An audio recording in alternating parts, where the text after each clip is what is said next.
is 6:47 on March 5th, 2026.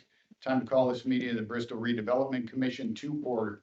We'll begin with roll call. Jeff is here. Kathy? Here. Greg? Here. Clerk Treasurer Kathy Antonelli. Here. Town Manager Mike Yoder. Here. And Legal Counsel Alex Bowman. Here. Okay, absent this evening is Dean and Doug D. Smith is here. Approval of agenda. Has everyone reviewed the agenda? Yeah. Yes. Any changes necessary? Nope. Okay, if not, the agenda stands as published. Next is approval of minutes. I make a motion, we approve the minutes. Motion by Kathy, is there a second? I'll second it. Okay, second by Jeff. Any further discussion? Nope. All right. We'll take a vote. Jeff Beachy. Yes. Kathy Burke. Yes. Greg Dolsky. Yes. Doug D. Smith is a yes. Motion carries. All right, I did not print those, so I'll get with you guys on signatures after that. Okay. Thank you. Commissioners, before you this evening is a resolution, it's resolution number RDC 35-2026-02. Hear me? No. Doug, you want to just announce that we're in the middle of a meeting? Yeah, we're in the middle of an RDC meeting. If everyone could kind of keep it down, please. Commissioners, before you this evening is resolution RDC 35-2026-02. This is a resolution of the Bristol Redevelopment Commission approving the transfer of real property. As the commissioners are aware, back in May or June of last year, the RDC acquired the 3 parcels along Maple Street for the construction of the street department garage. The council subsequent to that engaged in a build, operate, transfer process to allow for the construction of the garage. As that process is winding up, and that issue will be before the council this evening, we've identified that because the parcels are owned by the RDC, we think it should be owned by the town outright. And so this resolution here, there will be an identical one for the town council to approve this evening, allows for the transfer of that property from the RDC to the town council. To the town, excuse me. So that's the resolution. There's also a special warranty deed that's there as well. That'll be ready for your execution as president. So happy to answer any questions. Otherwise, my recommendation would be the adoption of the resolution as presented. Okay. Any questions for the council? No. Okay. Is there a motion to adopt RDC Resolution 3-5-2026-02? I'll make that motion. I'll second. Motion by Jeff, second by Kathy. Open for discussion. If none, we'll take a vote. Jeff Beachy. Yes. Kathy Burke. Yes. Greg Dolsky. Yes. And Doug D. Smith is a yes. Motion carries. Thank you, commissioners. That's all I have for you this evening. Okay. Any other comments or questions from the council? If none, is there a motion to adjourn? I make a motion to adjourn. I'll second. Motion by Jeff, second by Kathy. All in favor? Aye. Aye. It's just Doug. Okay. All right, welcome everybody. So we just finished up an RDC meeting. So that's our redevelopment commission meeting. We will be starting our town council meeting in about 9 minutes.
All right, it is 7 o'clock and we will call this meeting of the Bristol Town Council to order.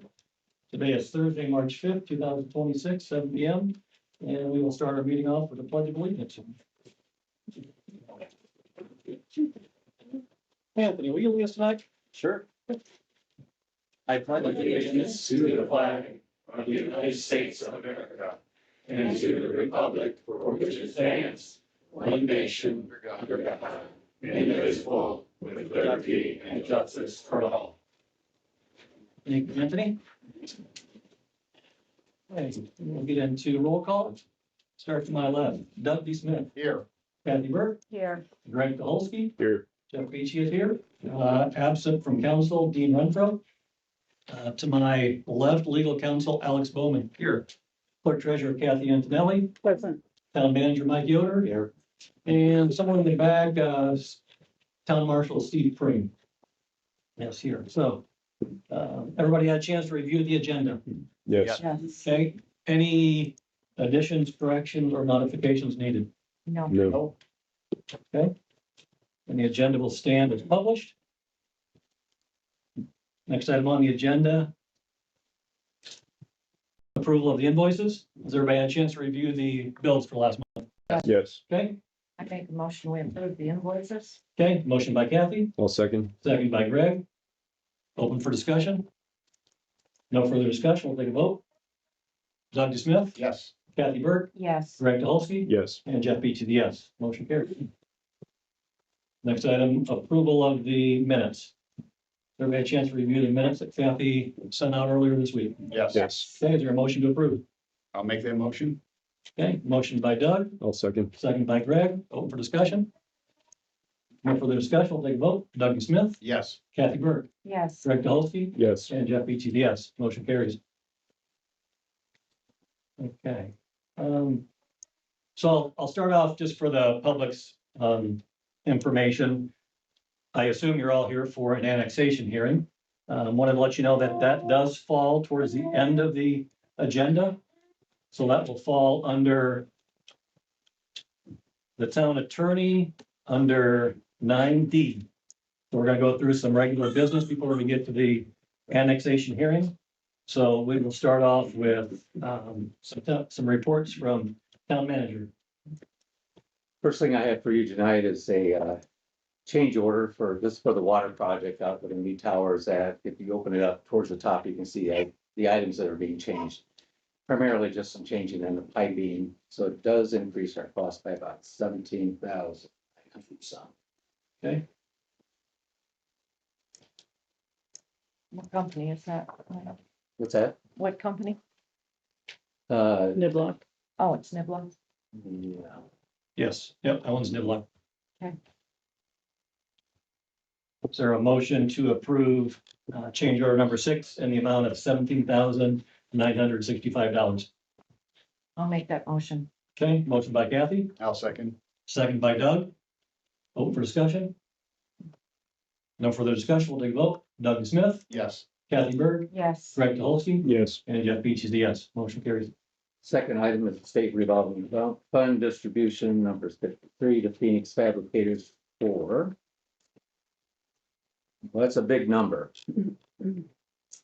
There's no comments. There's 1,809,000, or is it No, it's 180,928. And we're allocating $9,523 to retain. And that's the water tower. Okay, I'll make a motion, we approve SRF number 53 for Phoenix Fabricators, $180,928 with a retainer of $9,523. okay, motion by Kathy, I'll second. second by Doug. Open for discussion. No further discussion. We'll take a vote. Doug Smith, Yes. Kathy Burke, Yes. Greg Dolsky, Yes. and Jeff Easy, yes. Motion carries. Last item I had for you, and I was at the beginning of this and I'm at the end of it, when I was county commissioner many years ago, I helped facilitate a loan to the town when the county's major moves fund, helped start the bypass. And I'm pleased to take our last payment to the county, last week, so that loan is now paid off. Yay. Yay. I know there's a member of the or city, county council here tonight. I will no longer be paying you interest, so we're happy. Means I That's don't all get I any got. more of our money? Yeah, We'll get more later. Okay. that's all I have. All right. Anybody have anything for Mike tonight? Nope. Okay. Kathy, what do you have for us tonight? Public hearing for additional appropriation ordinance number 3-5-2026-4. This was an additional appropriation that was presented and approved first reading on February 19th. Would like to have the public hearing to take comment and then possibly table this to the work session. Since we had some changes to the gateway process, we're still waiting to get some confirmation on that. Okay. All right. So let me pull that up, so I've got that on the screen. Okay. So at this time, we're going to open up a public hearing regarding an additional appropriation, which is noted on the screen. It's in the amount of $1,629,134. The items in question are listed to the left under the fund number.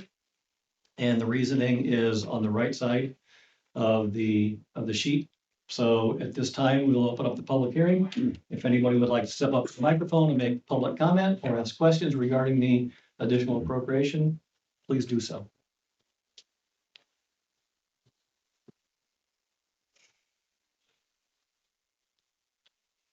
Okay, seeing no comments, we will close the public hearing. And then the next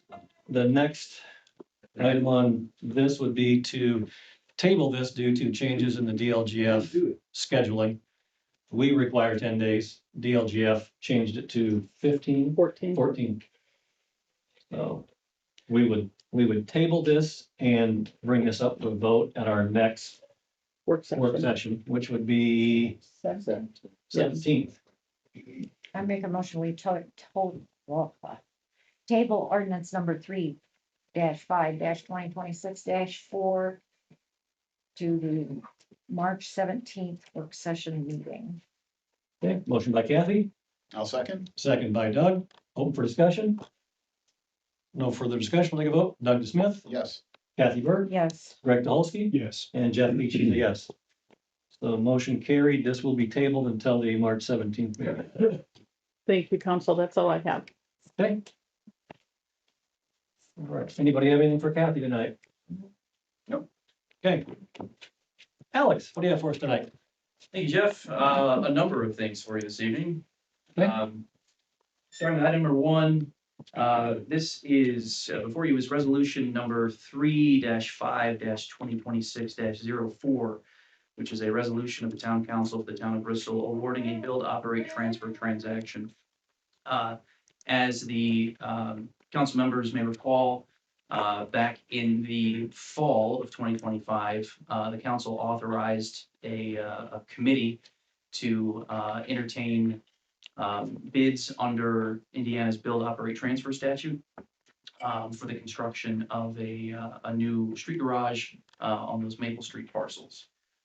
That committee met, engaged in a deliberative process, interviewed prospective bidders, took on proposals, and ultimately met and made a written recommendation to the council, which is to award a build, operate, transfer agreement to a company called JDK Development LLC.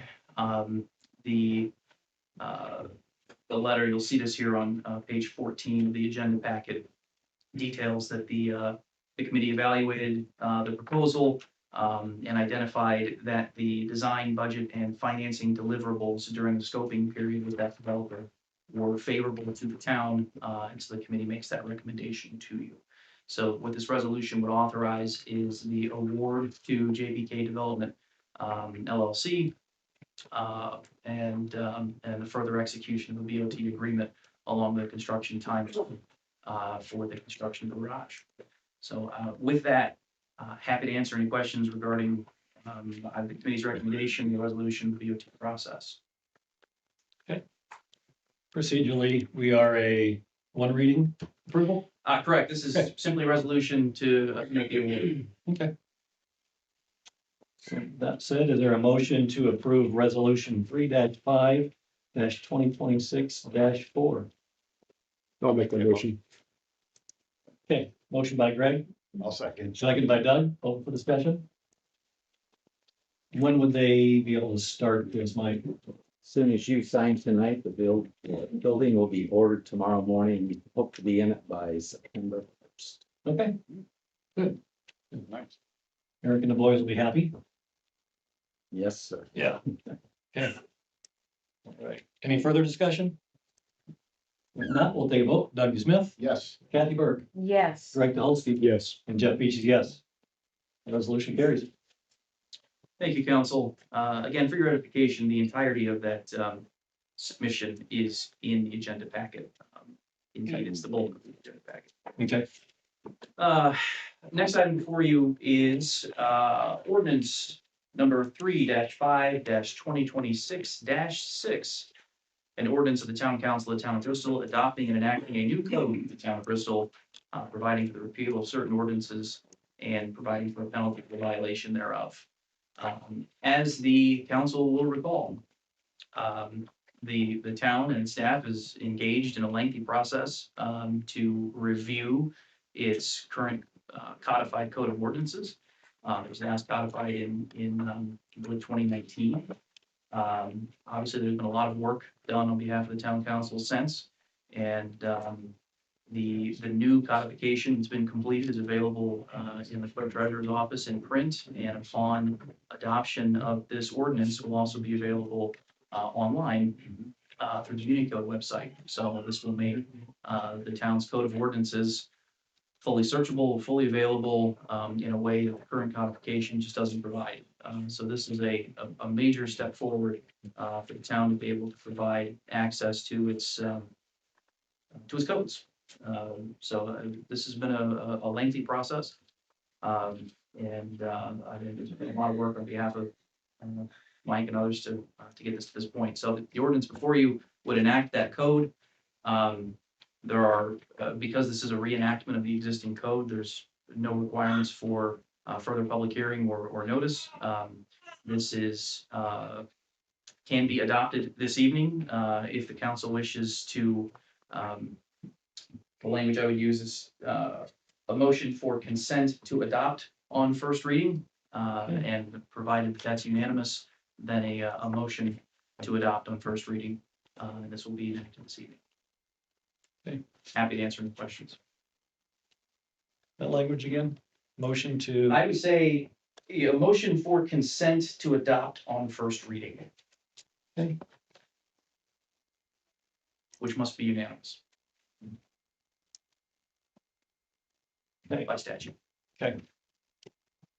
is there a motion to consent to adopt on first reading the codification? Ordinance number 3-5-2026-6. I'll make that motion. Okay, motion by Doug, I'll second. second by Greg. Open for discussion. No further discussion, we'll take a vote. Doug Smith, Yes. Kathy Burke, Yes. Greg Dolsky, Yes. and Jeff Beach is a yes. Motion carries. Great, now the final action to take on that is the motion to adopt on first reading. Is there a motion to adopt on first reading resolution 3-5-2026-6? Ordinance. That motion. Okay, motion by Kathy. I'll second it. So motion by Kathy, second by Jeff. Open for discussion. Yes, it's an ordinance. Introduced as a resolution. Oh, sorry. ordinance 3-5-2026-6. Okay, thank you for the clarification. Any further discussion? No, okay, if not, we'll take a vote. Doug Smith, Yes. Kathy Burke, Yes. Greg Dolsky. Yes. And Jeff Peaches, yes, motion carries. So I'll take a moment, just so everybody knows, what we just did was all of the ordinances that mandate our town are now accessible online. I'm gonna go to our town website. And once this is done, remind me again where we're gonna find those, Kathy or Mike? I'm not sure yet. It's actually live. It's not Right here. Okay, so if you're on our website, Yeah, under government, you'll see ordinances. So if you have a question about an ordinance, what's the noise ordinance? What's the parking ordinance? What's another ordinance? Pick one. Trash order. Trash ordinance. right. Tall grass. Noise.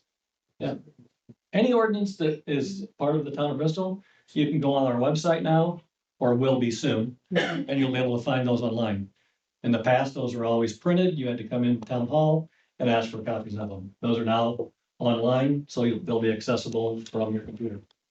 So it makes it easier for the residents to find out what the ordinances are for our town. Okay. What do you have next for us, Alex? Next item this evening, council, is resolution 3-5-2026-5, which is accepting and transfer the Maple Street property from the RDC. Council will recall that the RDC just adopted a resolution approving the transfer of those 3 parcels on Maple Street to the town. Statute requires that for governmental entities to transfer property amongst themselves, that the entities adopt nearly identical resolutions. So the resolution before you is nearly identical to that of the RDC, which accepts the transfer of the property. So upon the adoption of this resolution, the execution of the deed by the RDC, the parcels will be in the name of the town. Okay. Happy to answer any questions about that process. So this is the property at 704 Maple. Correct. Yeah, there's the 3 parcels there, 704, there isn't a 706 and a 708. For the new maintenance building. Correct. So is there a motion to adopt resolution 3-5-2026-5? I'll make that motion. Okay, motion by Kathy, I'll second. second by Doug, open for discussion. No further discussion, we'll take a vote. Doug Smith, Yes. Kathy Burke, Yes. Greg Dolsky. Yes. And Jeff Peaches, yes, motion carries. Okay, Alex. Thank you, council. Next item of business is the annexation ordinance 3/19/2026-5 and the public hearing associated therewith. I'm happy the council would like to introduce the petition and the ordinance that was received. So ordinance 3/19/2026-5 is the ordinance that recognizes receipt by the town of a voluntary petition for annexation into the town of Bristol. This is a petition that was submitted by the Ronald L. Kaufman and Jane M. Kaufman as co-trustees of the trust bearing their names dated July 15, 2024. This petition was received by the town on February 9th of this year. This is the town, as the council may recall, adopted a procedure whereby landowners who are outside the town boundaries have a petition application process to complete in order to seek the council's request for annexation. So this is we call this a super voluntary annexation, where of the 7 parcels that are identified in the petition, the petitioners own 100% of them. So these are the properties that are generally located along County Road 14. Again, the petition's been received, it's signed by 100% of the landowners. We determined based upon the petition itself and our independent review that the proposed territory meets with the contiguity requirements under the annexation statute, again, under the voluntary annexation statute. And in accordance with statute, We have provided public notice for a public hearing to be conducted on the first reading of this ordinance, which is what this would be. So in the agenda packet, there is a map of this property. Again, the ordinance identifies it's currently zoned as A1. And JPR has provided a legal description and this map as well. So that's the property that's up for consideration. Again, not this evening. The council statute does not permit the council to take final action on this ordinance this evening. But it does require that the council hear public comment with regards to it. So with that as the introduction, happy to make any further comment on either the ordinance as prepared or on the petition that was received. Otherwise, Mr. Chair, it's public hearings yours to hold. Okay, so this is what everybody's here to talk about tonight. So I want to go through some of our guidelines and some of our rules. I will ask people to be respectful, be polite. I'm going to ask that nobody shouts out any comments or anything. If you want to speak, the podium is open for public comment, but I would respectfully ask people to have decorum and be polite to one another, whether you're for it or against it. Ask people not to shout out. We do have a crowd of people outside. Dustin, how many people are outside approximately? About 20? Okay, so because it's a little bit larger crowd, the process is going to follow this. So I'm going to read some of our guidelines here in a minute, but what we're going to ask people to do is, if you want to speak, I'll ask you to step up to the podium. Once you've made your comments, we're going to ask you to depart the building so that another person can come in. The reason for that is we have a fire code that we can only have 45 people in the building at one time. We are monitoring that number. So believe me when I say everybody who wants to speak will be given their opportunity to speak. We're not going to stop anybody from making any comments. You can get up, you can make your comments, and then as we file through, we'll ask people to leave and allow someone else to come in and make their comments. So with that said, just some of our guidelines that are posted on the door back there. They were also out front on the door. The public comment period, each speaker is allowed 3 minutes. So we'll have Mike, our town manager, will be running the timer. So we'll give you 3 minutes. You can come up and say what you'd like to say. Each attendee is permitted to speak once. So come up, state your comments, either for or against. What I would ask is, if someone gets up and says, I object to this because I don't want the farmland to go away. If that's your comment as well, if you want to come up and say, I hold the same value, or I hold the same comment, please do that. But in respect of time, we're not going to stop anybody from their 3 minutes. But if your comment is the same as someone else's, we've heard that, we're going to take that into consideration. So we just want to get through the process as quickly as possible, but again, allowing everybody who wants to speak their chance to speak. So again, nobody will be prohibited from speaking tonight. All remarks should be addressed to the council, the 4 of us up here. And then once we get through the public comment section, the public hearing, we'll close the hearing. And at that point, the public hearing will be closed. And then there will be a motion on the floor from one of us, as you've seen similar to other motions tonight. Once we make that motion, the public comment section is over. So if there's any discussion, it would be between the 4 of us. So you wouldn't be allowed to make any comment after that. But again, we're going to allow everybody the opportunity to speak.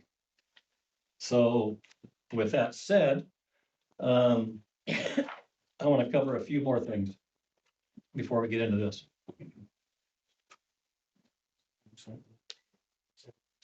As legal counsel described, this is a voluntary annexation. Just so everybody's aware of this, there are annexations that are voluntary and there are annexations that are non-voluntary. A non-voluntary annexation is if we as a town of Bristol decide we want to take property and annex it into town without the owner's consent, we're allowed to do that. And then we hold a public hearing, we hear people that are either for or against that, and then we make a decision based on that. Tonight's annexation is a voluntary annexation, which means the Kaufman family has come to us, the town of Bristol, and they've indicated they would like us to annex the property that they own into the town of Bristol. It is their desire, not our desire, not the town's desire. It is the Kaufman's desire to sell the property. And in order to sell the property for a higher value, they are asking for annexation, which would give them infrastructure, including water, sewer, police and fire protection. Anything else besides that? The main ones. Those are the main ones. So that would allow them to sell their property at a higher value. The town of Bristol is not buying this property. The town of Bristol is not selling this property. All we are doing is hearing an annexation request from the Kaufmans and making a decision if we will decide to annex that property or not. The town is not building anything on this property. The property is currently zoned A1 agricultural. There is nothing on the agenda tonight regarding the land use of that property. So this isn't a rezoning request. This is simply an annexation request that we will hear to decide if we want to annex that property into our town. Again, it has nothing to do with the use of that property. Moving forward, should the annexation pass after the first vote tonight and subsequent actions at our next meeting, there will be a rezoning request for that property. The Kaufmans have indicated that to us. So if we annex the property, there will be a rezoning request. And their rezoning request will be M1, and are we DPUD? That's my understanding. They'll be bringing a DPU. To the county. Okay. And for those that don't know, a DPUD is a detailed plan unit development, which basically says they will lay out the property with roads, streets, water, sewer, entrances, exits, lot sizes, and that will all be defined through the DPUD. Once that's complete, a business could buy a lot and locate on that property. Okay? So that is what would be the next step if the annexation happens. The first step in a rezoning would be, it would go to the county BZA, Board of Zoning Appeal, Plan commission. Plan Commission. The Plan Commission. And the Plan Commission would review that request for rezoning, and they would make a recommendation. They don't make the final recommendation, that would actually come to, if it's annexed into the town, that final decision would rest with this board right here, this council right here.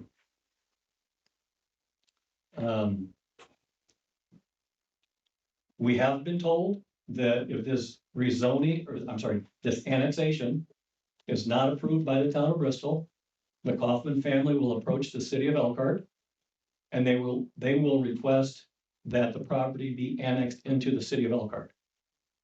So one way or another, it will either be annexed into Bristol or the city of Elkhart. That's fun. Okay. So, all right, anything else we want to bring up? Alex? I think we addressed the public comment rules. I think, if there's maybe a note to follow up on would be, that the comments, the public comment, rules provide that, the public comment should be germane to the issue before the council. So the issue before the council is the issue of annexation. Yes. And so, that, as chair, something to be aware of is that should be the directive of the comments. Yes. So, to reiterate Alex's point, if you want to come up and speak with regard to the annexation, that's what we're here to discuss tonight. We're not here to discuss land use or anything else. We're here to discuss annexation only. So with that, I'm going to open up the public meeting. So if you'd like to speak, please step up to the microphone We need you to state your name and address and make any comments that you wish. My name is Bob Barnes. I'm a county commissioner for Elkhart County. So today on Facebook or some social media site, there was a comment made by your town manager that the county commissioners was in support of whatever project you have going on here. There has been no talks of any project with the county commissioners. The only talks that we've had, we had a guy come in from New Century Power and explain what he would like to offer a data center or whatever, because he can supply the power. That's it. I don't know why the commissioners are getting drug into this. That, you know, and then the things that's really kind of hard to swallow being an elected official is the chaos and the fear actions coming from this board or this town manager. Because as far as I'm concerned, I know that Elkhart has not been approached. The city of Elkhart has not been approached about this. I doubt if the city of Elkhart, I'm not gonna speak on their behalf, but I doubt if they're even interested in the annex of anything in Bristol. Career politicians constantly look for low-hanging fruit and some way of selling a service or to generate revenue. I think it's about time that the elected officials start looking at ways of cutting people's costs and cutting the liability. There's nothing wrong with annexing that property out there for commercial use, but creating chaos and fear about data centers and everything else when that's not even a talk. There's not even a conversation on that.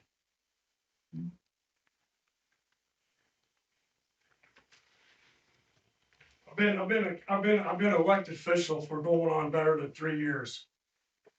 And I found that communicating with developers and property owners is the best avenue.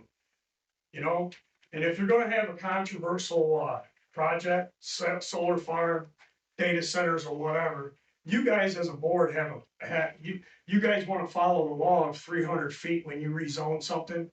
You could make a setback, whatever you want, just to get the property owners involved with the decision.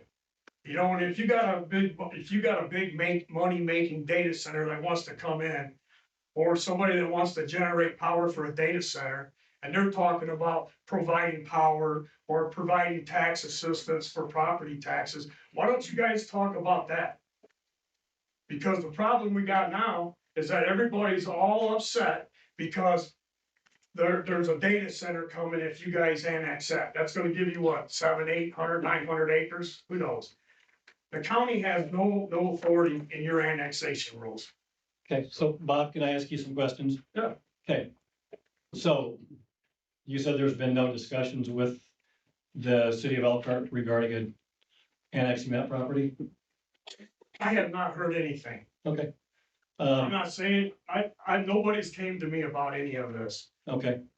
With regard to New Century Energy, have you had conversations? I've had conversations with that guy, and that guy's got an entrepreneur spirit about him. He's got a great idea. And I think it's something that Indiana should be looking at. I don't know if it's a good fit for Bristol. Okay. You know? Has there been any discussion, have you been part of any discussion regarding a data center on that property? I haven't. The commissioners haven't either. So you didn't go down to the state legislature last Friday to meet with them and with Mr. Pletz to talk about the potential I data center? took him down, I had a meeting with at the governor's office. Okay. And I took him down and showed him, or got him introduced to the guy that's the head of the utility.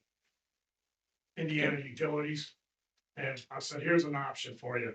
Okay. Whether they do it here in Elkhart County, if they do it in Indianapolis, or if they do it down in Evansville, or wherever they're putting wherever the naval center's at. Okay, so what was can I ask what the conversation was regarding the power station from New Century? Was it specific to an industry? And he needs 500 megawatts.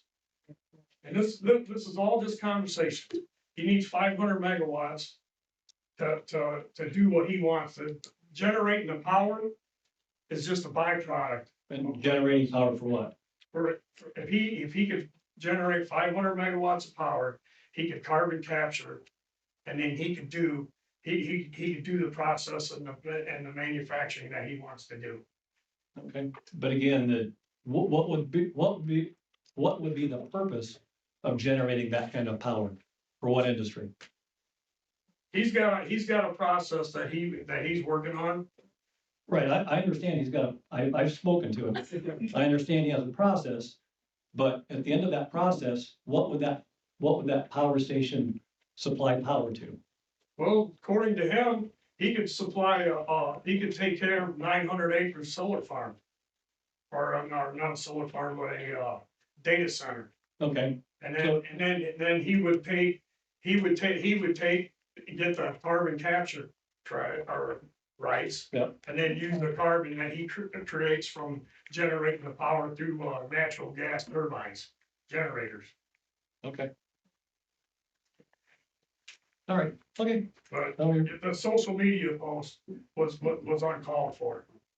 And I don't think it's right that I have to answer to two other commissioners because somebody had got fat fingers on a keyboard. Okay. Thank you for comments, Bob. Hey, Matt.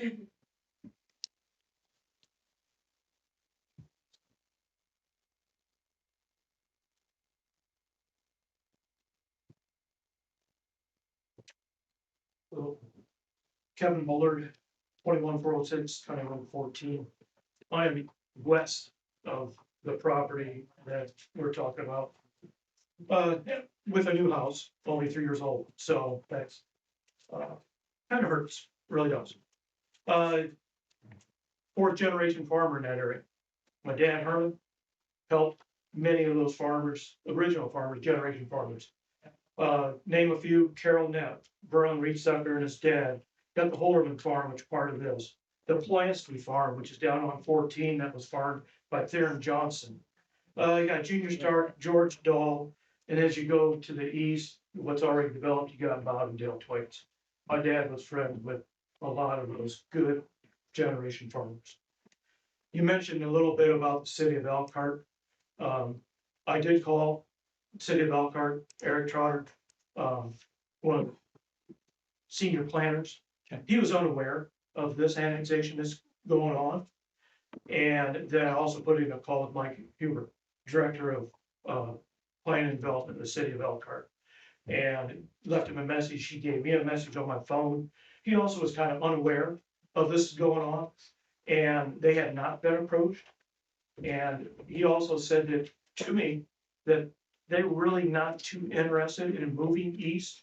There's some obstacles, Pine Creek, Comstock Ditch, to get that way, and the water and sewer going to the east, he said, is at pretty much capacity. And they don't think they could take on something this big. That was my conversation with them. I'm sure they'd be glad to talk to you guys. This whole, I'm gonna say, alternative energy plan has been going on for quite a while. I got my hand here, a letter I received May 8, 2024 from GeneX. They're a big solar company. And at that time, they were talking around an 800 to 1200 acre solar something. Then it got put on pause, and this offered me $1,500 an acre. I own 40 acres around what they are talking about. There are some signed lease agreements that if this would take hold, that some of these lease agreements would then go in effect. It's a good spot. It's prime, fertile soil. We even studied about this particular ground in my agronomy class down at Purdue in the 70s. It's good black ground, but the infrastructure's there. You got the distribution tower, you've got plenty of water, you got the river. I think there's a major natural gas trunk line that goes over there. So I hate to cut you off, Kevin, but we are at the time limit, so unfortunately, I do have to stick to the time limit. because we have so many people that are here to speak. I understand. So- Hopefully property rights and setbacks can be, looked at. Thank you, Kevin. Appreciate your comment.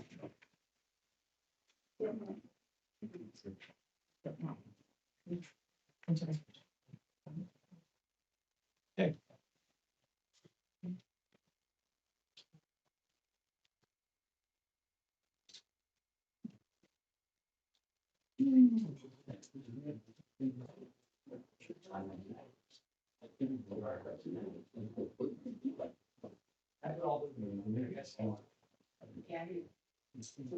I decided to get up here early before anybody else starts talking. Okay, welcome.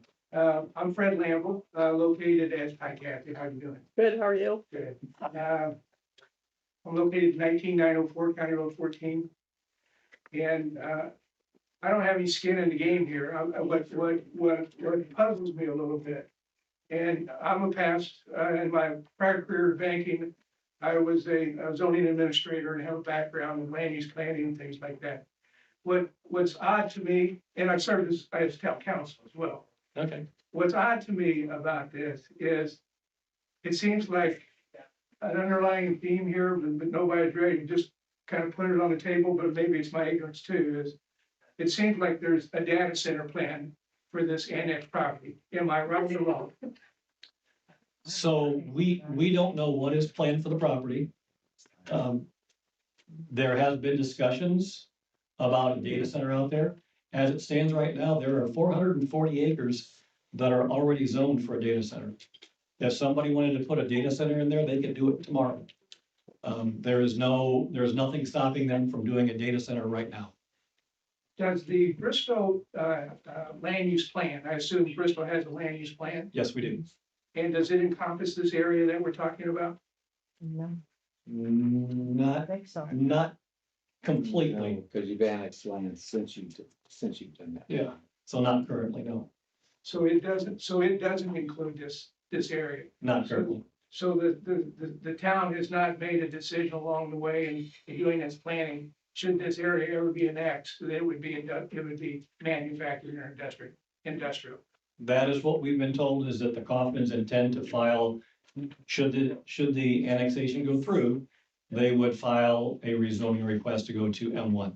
I only have a minute left. It just seems to me, I lived in on my property outside of Bristol for about 35 years now. It just seems to me that this keeps encroaching on residential areas, residential area outside of Bristol. And I gotta believe in my heart that the city of Elkhart and Bristol has better sites available. And I understand the owner's desire to annex and for economic benefits, I understand it. But it seems to me like there's already has to be existing properties available that could handle, should a data center be forthcoming, that there would be a place for it. I'm done. Got 10 seconds left. Thanks for hearing me. I appreciate it. Thank you, Fred. Appreciate your comments.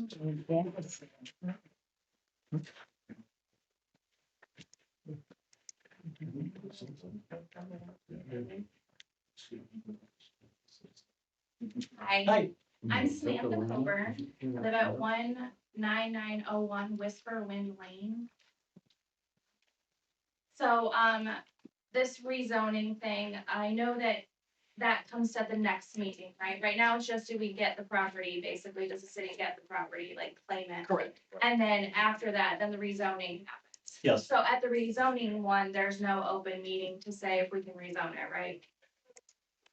Like, we don't get to come up here and be like, we don't want it rezoned, we want it to stay in farmland. I'll defer to legal counsel. The, Pause the clock, Mike. The Elkhart Pause the County, clock.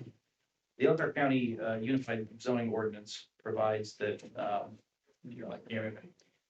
the Elkhart County Unified Zoning Ordinance provides that, for final action to be taken on a request for a rezoning, that the town council hold a public hearing. So there is an opportunity for public comment. Okay, so yes, there would be, Samantha, there would be, a public hearing and a rezoning hearing. Okay, so this is just the first, and then there will be another one. Yeah, so, Okay. but just to clarify, this is just the annexation, so Okay. this is not regarding any rezoning. So since their desire is to rezone, I'm gonna say I don't want this land to be annexed. Because I live in Bristol and I live in the outskirts of Bristol. There's already plenty of industrial things happening in Bristol. It doesn't feel like the little town that it has always been. I mean, I've lived in this area for a really long time and I loved Bristol and the smallness of it. And I just feel like it's just become this big industrial thing and that's all it is anymore. And there's not a lot of residential stuff happening anymore. The school is now closed. I mean, it doesn't feel like the small town that it was.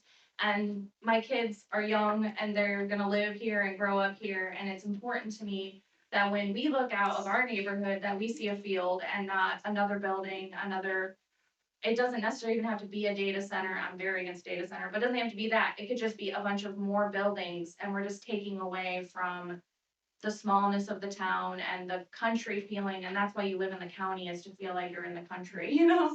If I wanted to live in the city and be surrounded by big buildings, I would have stayed where I was before, so that's, I guess, all I had to say. Okay, thank you, appreciate your comments. Jeff, I might note, because this is an interesting point, the land there'll be a request for rezoning, whether it's annexed or not. So Oh, it would just be okay. rezoned in the county. So annexation doesn't impact whether it's desired, whether a request for rezoning will happen or not. It's going to happen one way or the other. Okay, so the rezoning will happen no matter what, whether it's annexed into the town of Bristol, the city of Elkhart, or it remains with Elkhart County and Washington and Jefferson Townships, the rezoning request will move forward.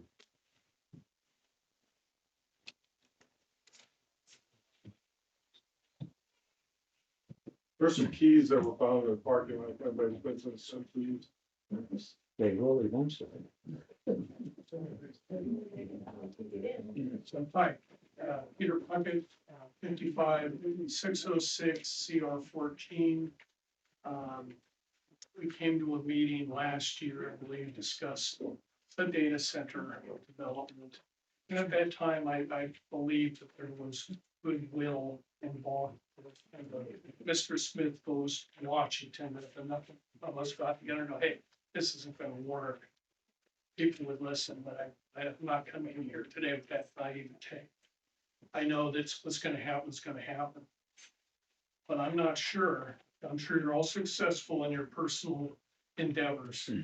But this is the right body to manage a sophisticated development like we've been talking about.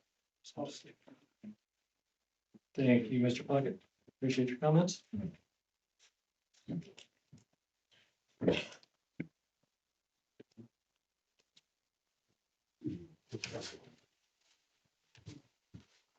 Hi, I'm Tony Anagnos, 20494 County Road 14.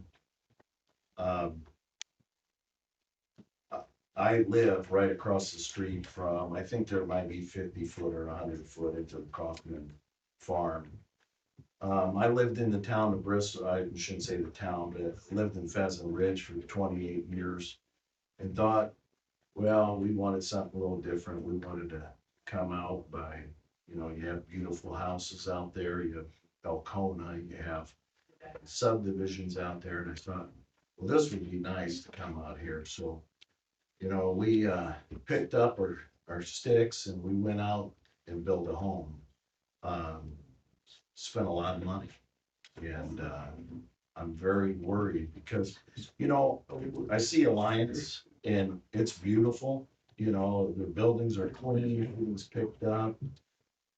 And I thought, well, that's all I'm gonna have to deal with, and now I see that I might have to deal with it again. I know we're talking about annexation tonight, and I just hope that you consider denying. Appreciate it, thank you. Thank you, Mr. Anagnos.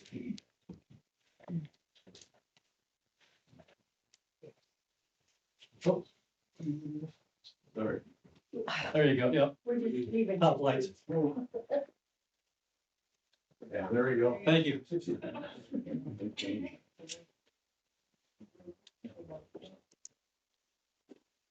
And for those in the hall, there are seats up front here if you want to come in, grab a seat. There are 3 more seats up front here. My name is Tom Fletcher, 20151, County Road 14. I've been aware of this because I've seen the signs all over for no data center, but I didn't realize the Kaufmans, we've owned that land. It looks like the Kaufmans farm completely circles our farm, our land, and we've owned it for 68 years.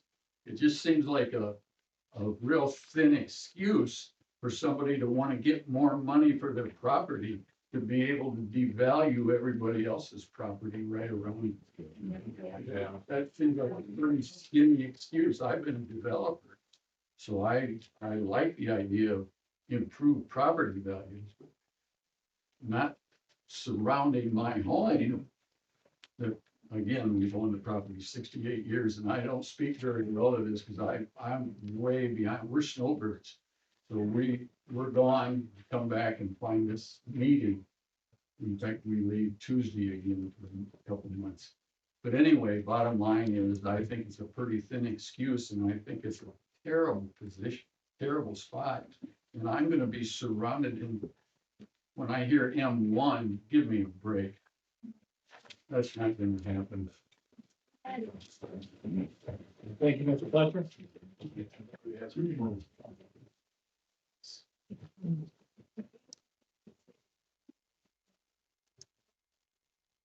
Oh, good evening, Zach Grass, 55-480 County Road 19. Like the gentleman said, I do not support the annexation in the city of the Kaufman land. I actually grew up with the Kaufmans. Went to church with Ron's great nephew. And the fact that my land has to suffer because they want more money for theirs, I think it's hogwash. I like looking out over the Bristol Hills, out behind my property. It's beautiful. My wife and I love to sit back there, drink coffee in the cool evenings. We love watching the kids play in the yard. And I don't want a big data center polluting our water. I don't want to look at a data center. I like farmland. I grew up deer hunting.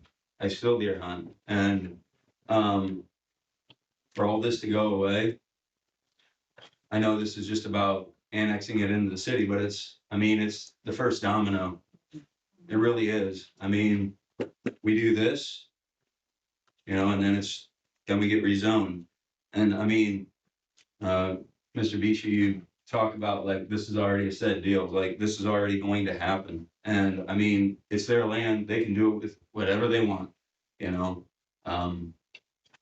but at the same time, I think we need to sit back and think about what this means for the rest of us.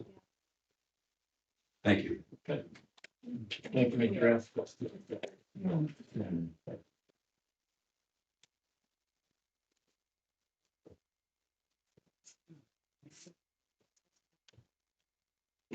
Good evening. My name is Brett Hartzler, and I live at 54166 Eastview Drive. I am out of the town limits and everything like that, but definitely try to stay active what's going on in the community and everything like that. And it's funny, like growing up around, whether it's Bristol, Middlebury, everything like that, Goshen, all of us, we grew up around the county roads where we could drive down and just go out for a nice scenic drive out into the farmland and everything like that. Well, of course, it's disappearing a lot these days. There's no more farmland being made. So if you guys annex this in and then get it rezoned as well, are you guys going to find another 500 acres of farmland for the next farmer, for the future farmers of America as well? I think we're terribly actually hurting the agricultural industry and everything like that. And I do recall, being there at the last rezoning meeting for the Wilhelm farm and everything like that. And I remember standing up there saying, I said, well, what's going to be next, guys? And I actually mentioned, hey, is the Kaufman farm going to be next, which is the next 500 acres over to the west? And here we are again, unfortunately. And it's very sad to see the farmland, the beautiful farmland, that we know and love, that we grew up around, is starting to go away, and no more farmland is being made. Again, I have not driven down State Road 2 over there in St. Joe County, but again, used to be a beautiful road to drive down, tons of farmland everywhere, good dirt, seeing the nice fall air, with harvesters out there and combines and everything like that. And now it's just a complete mess. And you look at how many thousands and thousands of acres of farmland have been lost, and we are not making any more. And that is what's absolutely frustrating, because I feel like if this gets done, what's going to be next is going to be the Strout farm over here. Is going to be the Marty Strout farm. Is going to be the Phillips farm. You know, how much more farmland are we going to have to suffer and get rid of just for more development? And I absolutely object to this. I think it's the worst thing ever, just because, again, we are not making any more farmland. And I know other people have, you know, sold off their farmland to, you know, get it rezoned and everything like that. And, but it's frustrating to everyone else. So I absolutely object to this annexation or the rezoning of this property. Thank you, Mr. Hartsler.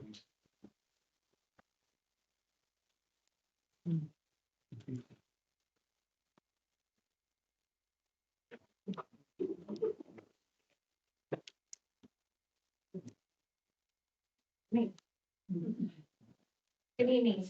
Thank you for hosting this public meeting. Elizabeth Hall, 54800 County Road 27, been a resident for 17 years. I'm here to say, please consider saying no to this annexation. I'm here to also to make sure that the town of Bristol follows Indiana state law and statute. I'm also here to make sure the town of Bristol shows consistency in the compensation plan, the comprehensive plan that both Beachy and Kathy signed to make sure the promise of our agricultural land Can we get the lights turned on in the back there, please? is held to preserve the natural preservation of our agricultural land. It's stated 13 times in this plan. Mike says the town's not interested in hogs and pigs, and actually it is, and it's represented 13 times in this plan. You both have signed this plan, right? Let me reference, there's also a map that states future revenue growth. There's 2 areas on this map that can create revenue. We don't need the Kaufman land to create revenue for the town of Bristol. We have a plan. This is a 110-page document that is a really good plan. I read it. I've slept with this for the last 15 days. It's great. I've made notes. All the red area says we want to preserve the natural landscape of the town of Bristol. It's mentioned 13 times. We don't want any more manufacturing except for what was designated in the areas for employment centers. There's already land for manufacturing that can raise revenue. We don't need the Kaufman land. And you both signed it. This was written for the people of Bristol, by the people of Bristol. There was a lot of residents that took a lot of time for this plan. It's a beautiful plan, a big, beautiful plan. And I just want to say, like, let's listen to this plan. This is great, and it will provide revenue for all of the improvements for the sewer. It will provide everything. Hold him accountable. Hold Mike Yoder accountable for bringing businesses in that support this plan. Stop finding something else. Just stick to this plan. In fact, it mentions you in this plan, not Mike Yoder, but the town manager. And it says you should read it daily. It says daily. When's the last time you read it? Not that long ago, but yeah, Exactly. not daily. So as far as the Indiana statute, it says you have to be consistent with this plan in all policy. This annexation, the overlay, you cannot substitute this plan with those 2 things. You mentioned it in the last meeting, the new development overlay. You cannot substitute this plan with the overlay. You can't justify it with the overlay. You can't justify it. So please consider no. Thank you.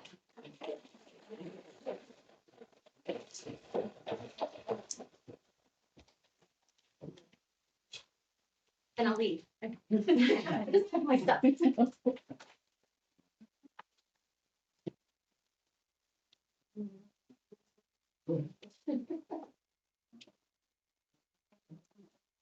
My name's Nita Bird.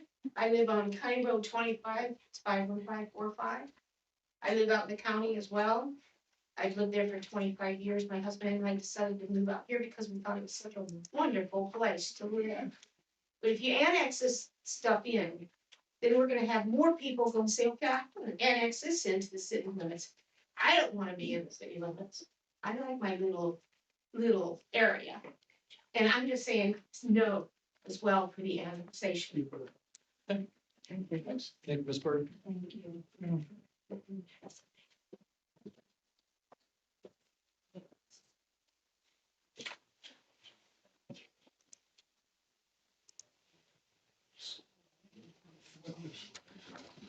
We didn't use all our 3 minutes. Can we speak again?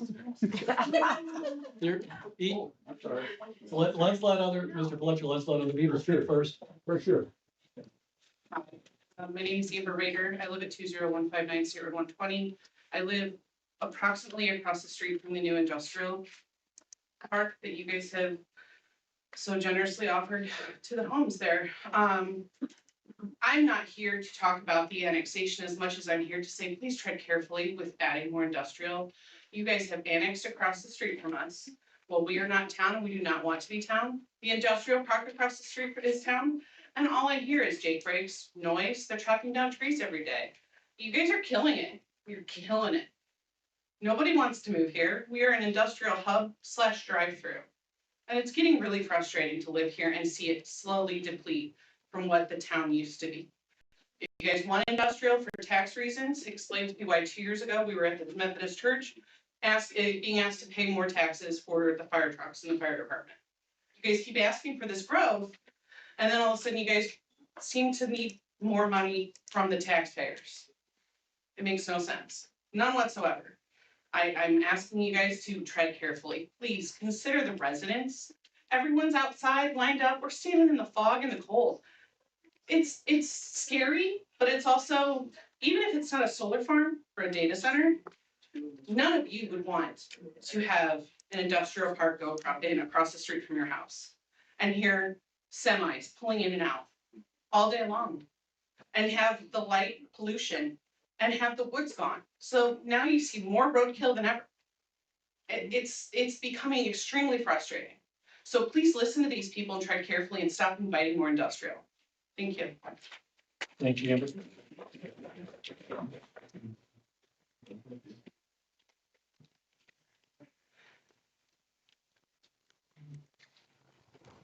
I'm gonna take the last 60 seconds. I'm I'm sorry I was so ill prepared. I'm totally ill prepared. On a personal note, I'm just gonna waste your next 30 seconds. Today is my mother's birthday. Her name is Amber. You've heard of Amberwood Hills and Amberwood Hills East. You're doing this right across from some spectacular homes, and I'm pretty proud of the place. My mother would be rolling over in a grave and putting right next to our family compound that we used to ski on. Some of you probably remember Fletcher's Pimple. So anyway, tread carefully, as everybody said, much better than I am, but it's personal for me because of my mother Amber. She's rolling over in a grave.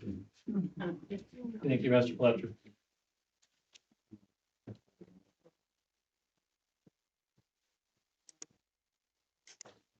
Terry Schmidt. Our address for my husband and I is 20264 County Road 14. We bought 6.5 acres from the old Fletcher farm, where we sit on the Pimple, I think. We built our dream house there, and we had no idea when we built the dream house a couple of years ago that we were going to face manufacturing that would be coming in across the street or within our viewing distance. I know that you're talking about annexation, but that is the first step. You keep saying like, well, we're just talking about annexation. Well, annexation leads to rezoning. That's the first step. So if you say yes to this annexation, I know it's voluntary, I understand why they're doing it, but you have the right to say no, and you guys have already made up your minds. And Mike, you don't even live in Bristol, you live in Goshen. So I'm just trying to figure out, like, how you're even on this board. So Mike's not a board member. Mike is hired at the pleasure of the council. So he is our town manager and he was hired in. Which is concerning to me, because he was ousted out of the Elkhart, and his reputation follows him, and unfortunately, it's unfavorable. So my husband and I are definitely against this. We've already contacted a environmental and land use attorney in Indianapolis. And we will fight whatever we need to fight to stop any kind of annexation and rezoning. So, thank you. Thank you, Ms. Smith.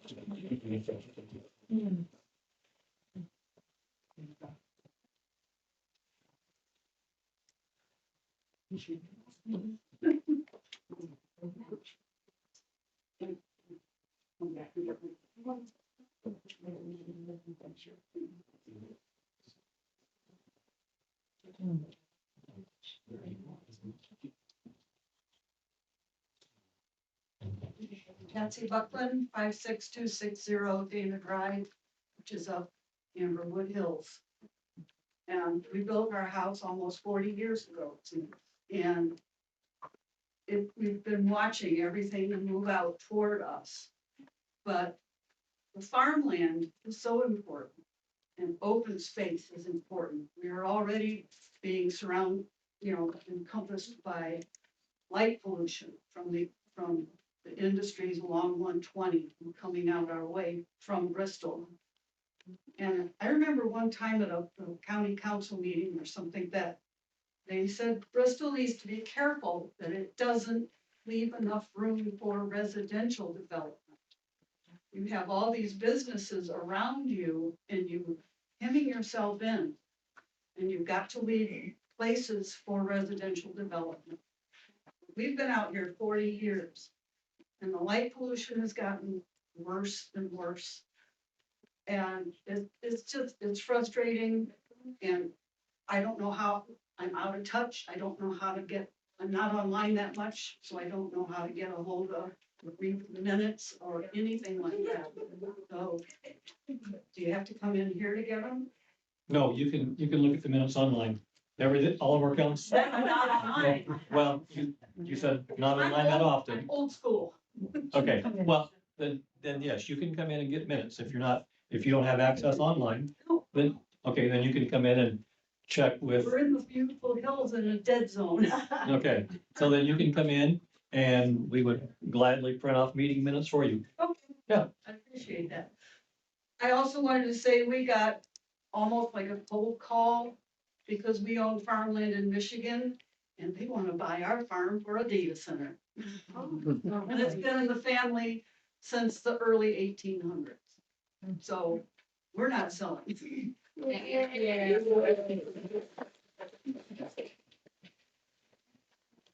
Thank you, Ms. Buckland.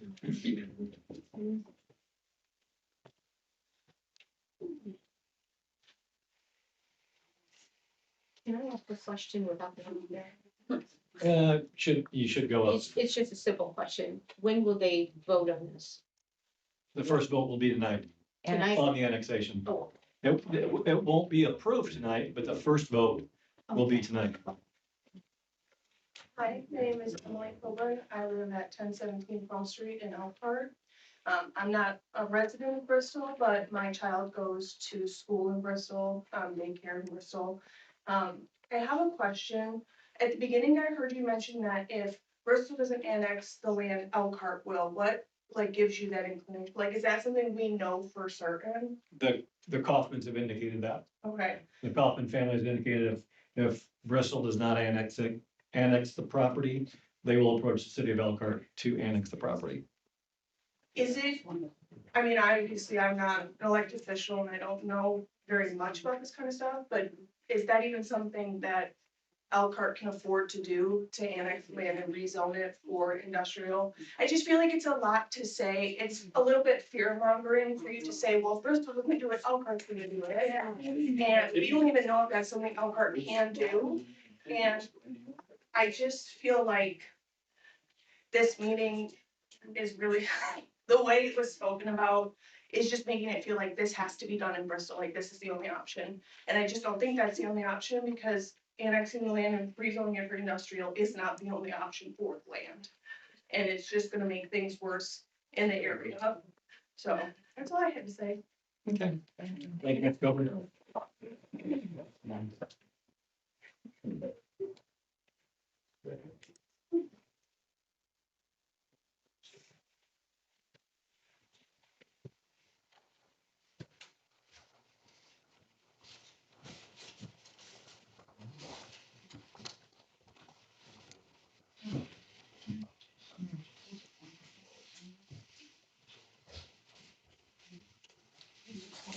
My name is Lester Otto. I live at 18686 County Road 23.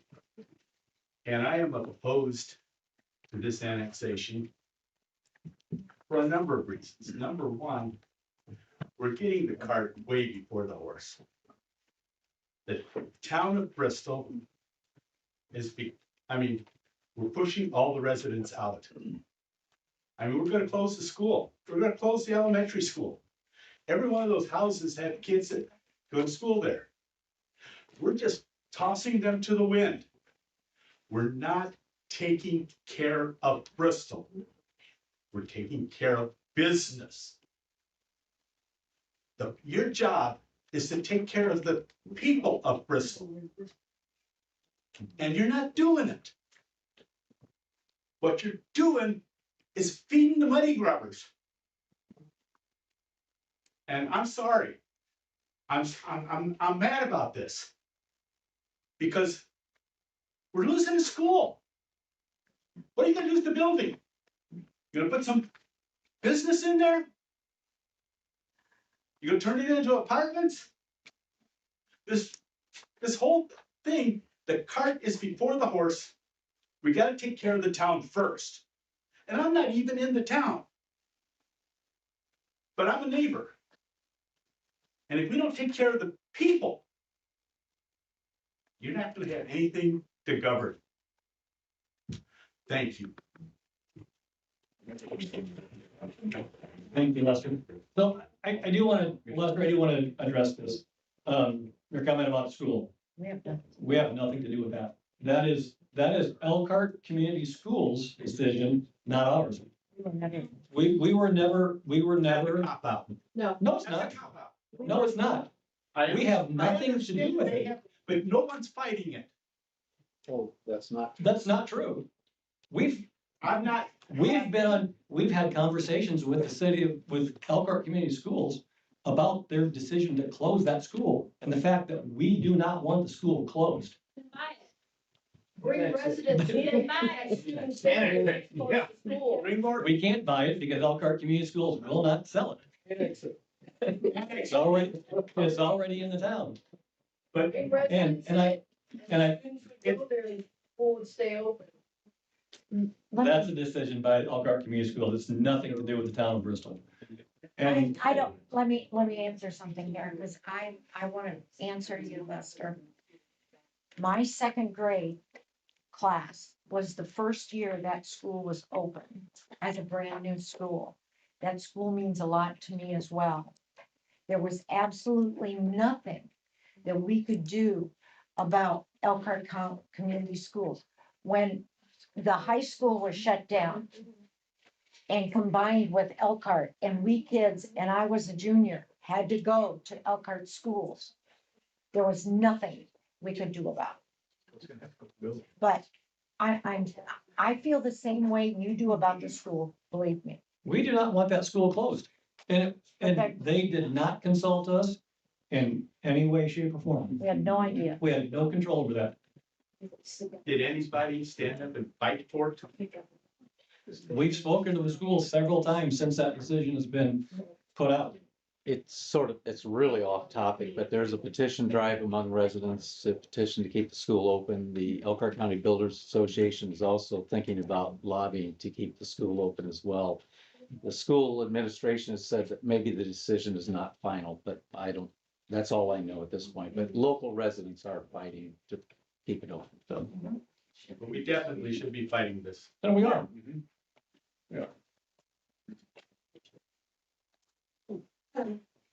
I'm Michelle Robinson, Riverside at 55462 County Road 31. And I'll be brief because you've already heard, what I want to say, most people have already said. I do not agree with the annexation. And I just want to add, though, that I moved to Indiana about 20 years ago from New Jersey. And just, once you move forward with this, somebody called like a domino effect, there's no going back. I mean, there's not like a postage stamp size of property available in New Jersey, and the traffic is a nightmare. And believe it or not, it's hard to imagine northern Indiana being like that. And I feel like this is the most beautiful part of Indiana. I mean, I absolutely love where I live. And it's just disappointing to think that anything would be more important than keeping our homes beautiful and our wildlife safe. And then I guess we're not talking about a data center, so I won't go into that, but I just wanted to express my opinion. Thank you. Thank you, Ms. Robinson.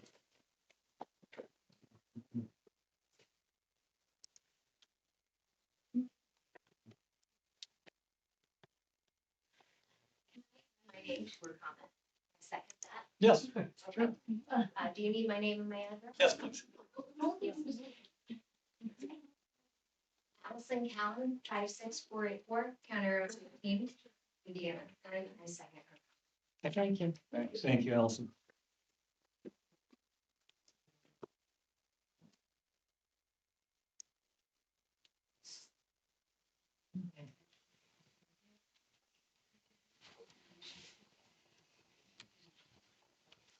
Hi, Melissa. Jeff, you're grinning. I am. Welcome. My name is Melissa Kaufman, and I gotta say, this is the first time I've actually stood up and I was ashamed to say that was my name. Wow. I know. I'm sorry, everybody. I'm sorry. There's been a couple things, and I'm glad I sat back here and I let some people talk, because a couple things came to mind to me.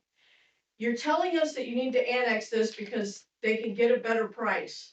When did the town think that it was a good idea to annex property in order to better benefit the financial greed of two individuals in order to take away from others?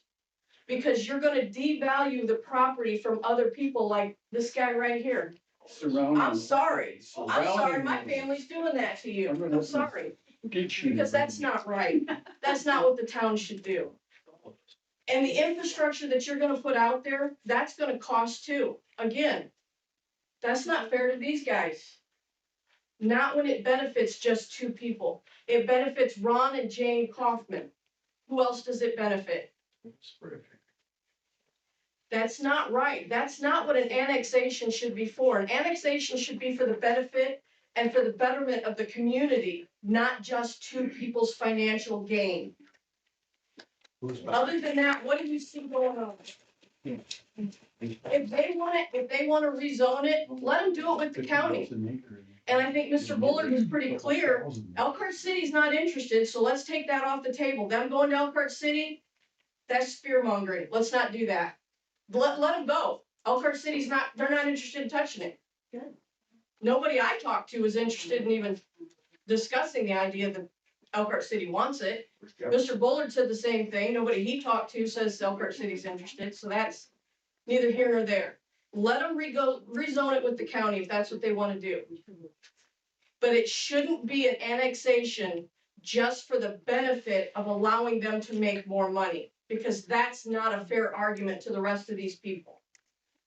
It's also not a fair argument when you're talking about how does the tax revenue affect two different townships, Washington Township and Jefferson Township? You're gonna annex this into Bristol, but there's two different townships that are affected by that property revenue, the taxation of that. Where's Jefferson Township's representation here? I don't see any of that either. Where's your representation up here? There shouldn't We're be. not in the city. So if you look at the city of Elkhart, We're not in the city of Bristol. Right. right, so, We're out in the county. right, so if you look at the city of Elkhart, there are 6 townships surrounding Elkhart. So the township lines really don't come into play. Alex, help me with legality here. Yeah, exactly. The townships are your most basic level of government. The municipality exists kind of like as a layer on top of it. So just because part of it's in Jefferson Township, doesn't come into play with an annexation request. Like I say, there are 6 different townships that represent the city of Elkhart. There are 5 different townships that represent the city of Goshen. So just because property lines cross a township doesn't negate the request for an annexation. So you're saying if you annex this property, it won't change the taxation issues for the two townships on that property? Tax rates stay the same for the township. Yeah, the tax rate would stay the same for the Not township. the tax rate, but how it's divvied up. That's not true, Mike. You know better than that. The township tax rate is the township tax rate, it stays the same. Anybody that's annexed into land, then the town's tax rate goes on top of that. So in other words, you look at your property tax bill, there's a You're township talking rate. rate, I was saying revenue, there's two different words there. Yeah. You're going rate, I'm going revenue. What's going to change when you annex? The revenue would come, well, Into Bristol.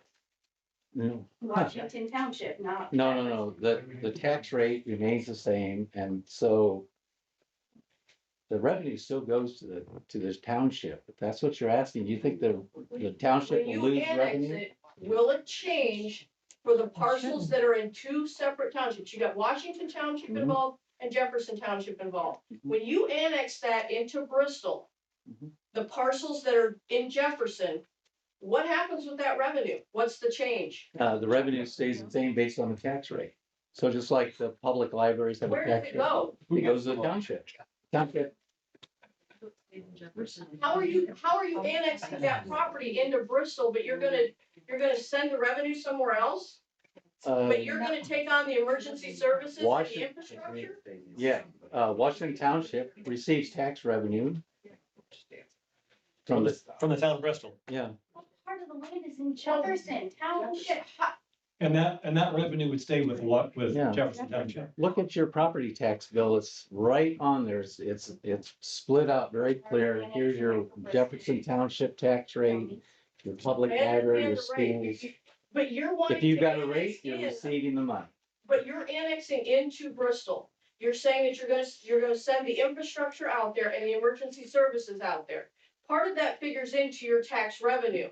If the revenue is gonna go to the township of Jefferson and then you got Washington Township, but you're annexing into Bristol, Bristol's supplying all this stuff, but now you're gonna send the revenue somewhere else? Their revenue stays the same, we're generating, the tax rate, the overall tax rate will go higher, so anybody that's on that property will be paying more property tax. Why do you keep going to rate? I said the revenue. If you just said the revenue goes to Jefferson Township, but you're annexing it into Bristol, and Bristol supplying all of the emergency services and the infrastructure, but the revenue is going somewhere else, how is that fair to Bristol? If you guys are supplying everything, but the revenue of the property It doesn't. is going make sense. somewhere else, There's a Bristol tax rate added on top, and so you have your township and then the Bristol tax rate. So the revenue would go to, part of the revenue would go to Jefferson Township and Washington Township, and part of the revenue would go to the town of Bristol. And part of the revenue goes to the county. Yeah. So Where's Jefferson Township then in this representation? They've got some revenue coming toward them. they still have the revenue coming to them So why don't they have a hearing here? because Are they gonna participate in the infrastructure or the emergency services? no, townships don't have the infrastructure like towns do. towns and cities. Okay, so I think we've answered the question on where does the revenue go to? It goes to, in this case, it would go to Washington Township, Jefferson Township, the town of Bristol, and Elkhart County. Because your tax revenue that is generated is broken out by those various governmental bodies. So Jefferson would still get their piece of the pie, so to speak. Okay, so, anyone else? I see how you're getting screwed. That one, no. This is Canada 23, 14, 14. This is Canada 14 down here. Have a bad one. Good evening, Brad Watson, 20127 Castle Drive here in Bristol. My grandfather was raised out there where this annexation is talking about. Family's been in Bristol forever. I've got a few questions about people I see up here tonight. I see there's an empty seat, and you were talking about making a vote tonight. Can you make a vote with Dean not being here? Yes, we can. Yeah, we have to have a quorum. Quorum would represent 3 of the 5 members of the council. Just a question about that, but I'm not in favor of the annexation. I don't think anybody here is. The people before me have not been in favor of it. I know you guys are gonna vote on it tonight. Just a quick show of hands. Is anybody here in favor of the annexation of the lands? No, For their reference, the constituents here that put them, up here, you're to represent these people. Nobody wants this. It seems like it's just a formality. You guys are going through the motions, doing what you have to do here, but you are not representing the people of Bristol. And that's my 2 cents. Thank you.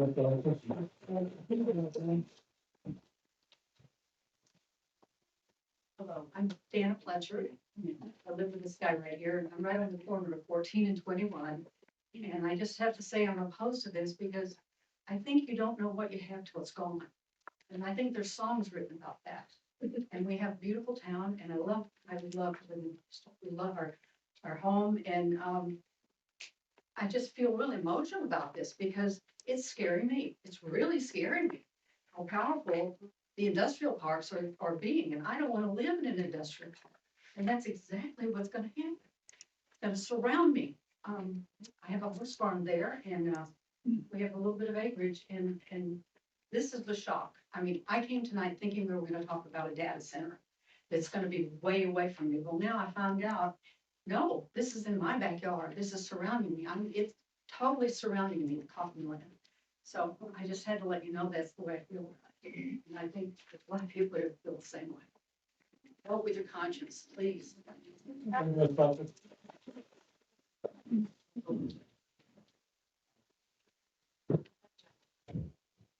My name is Andrew Eccleston. I'm at 55082 County Road 19, Bristol. I saw a map from somebody in the audience, and it's right around with fucking yard. That's where it is.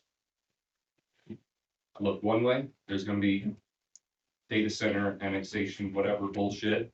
Left, same thing. To the right, same thing. You don't have a right to vote no for this annexation. You have the obligation to. I've been at this house, we moved in 5 years ago. Across the street on the roadside, they put a new building, a factory. We didn't know it was coming. So now I'm gonna not be able to see the hills, not be able to see farmland. I'm just gonna be able to see some grass. If the whatever industry goes in doesn't take the groundwater and pollute the groundwater. You guys trying to turn Bristol, Indiana into Flint, Michigan and ruin the water? I'm emotional. I don't know if you can tell that, but no. I don't support the annexation. Thank you for hearing me. Thank you, sir.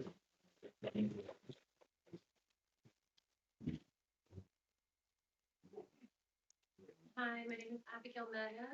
I just want to say I concur with Elizabeth Wall and her statements. I have a little statement here from my husband. He's an environmental attorney. We want to make it clear that we do not support the annexation of this land. Our community values the agricultural character, open space, and natural beauty of this property, and we believe annexation is not in the best interest of the residents who live here. As you've heard from everyone who's come up here today, we don't want it. However, if the annexation is approved, despite the concerns of the community today, and you're not hearing us, we want it clearly stated that rezoning this land for industrial purposes will not be supported nor accepted. We do not want to change agricultural land into industrial. There are many other things they could do with this land. If they want to bring it to Bristol, wonderful, build a park. Build a skeet shooting range. Don't put up a data center, don't put it something that's gonna wreck your natural habitat. We do not want that. We will strongly oppose any attempt to rezone it to serve the ill-intended industrial plans being proposed. If annexation does move forward, our community intends to pursue legal counsel to ensure our rights regarding zoning and land use are protected. Industrial development on this property should not be proceeded without thorough review and genuine community consent. The Kaufman family should take a moment to reflect on the concerns being raised and listen to the voices of the people who live in this community. We hope they will hear us and recognize that there are better uses for this land. Rather than industrial development, they could do anything. They could do anything for the environment, build some beehives. I mean, anything other than a data center. It's shameful, it's so shameful. There are reports coming out every month about the health defects that are happening because of data centers. Water wells, the water table, environmental concerns, light pollution, beekeepers, what's happening to that?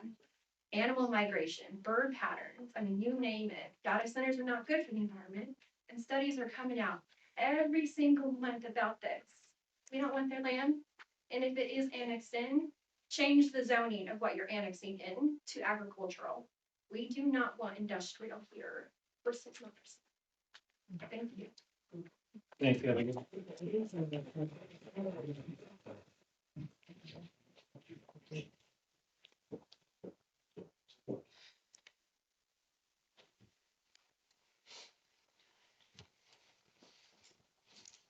My name's Jacqueline Ward. I'm not well-spoken. I completely agree with everything she just said. I don't want to reiterate stuff and waste everybody's time because I know we all agree.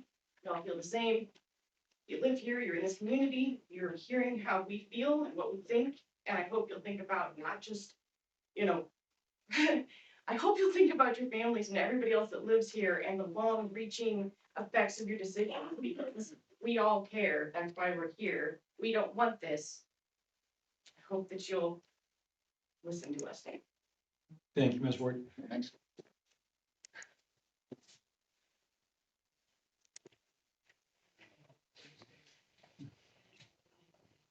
Art Miller, we're 16 and 21, Bristol. I'm not in town. I'm a salesman, so I have ADD, so I wrote my street down. Good evening, my name is Art Miller and I live near the intersection of 16 and 21, less than half a mile from the property in question. My wife and I have built our life there. We raised 3 kids. We have horses, sheep, and chickens. Like many families in this area, we choose to live here because its rural characteristics and the open space and the quiet environment that makes this community such a special place to raise a family. I understand tonight's vote is about annexation, but the other decisions will come later. For the town, it has stated publicly that a developer is working with a concept that could include a data center complex and that expanding the available acreage could make this area more attractive for that type of development. From what I've heard tonight, it sounds like your decision is already made. From those of us who live nearby, that context matters. The land close to our homes is being considered for annexation and naturally raises concerns about how future development could affect the people and families that already live here. Many of us have invested our lives in this community and care deeply about what happens to the land around us. I simply ask that as this process continues, the town keeps nearby residents informed, engaged, and carefully considers the impact of a large-scale development that could have impact on families and rural characteristic of this area. Thank you for your time. Thank you, Mr. Miller.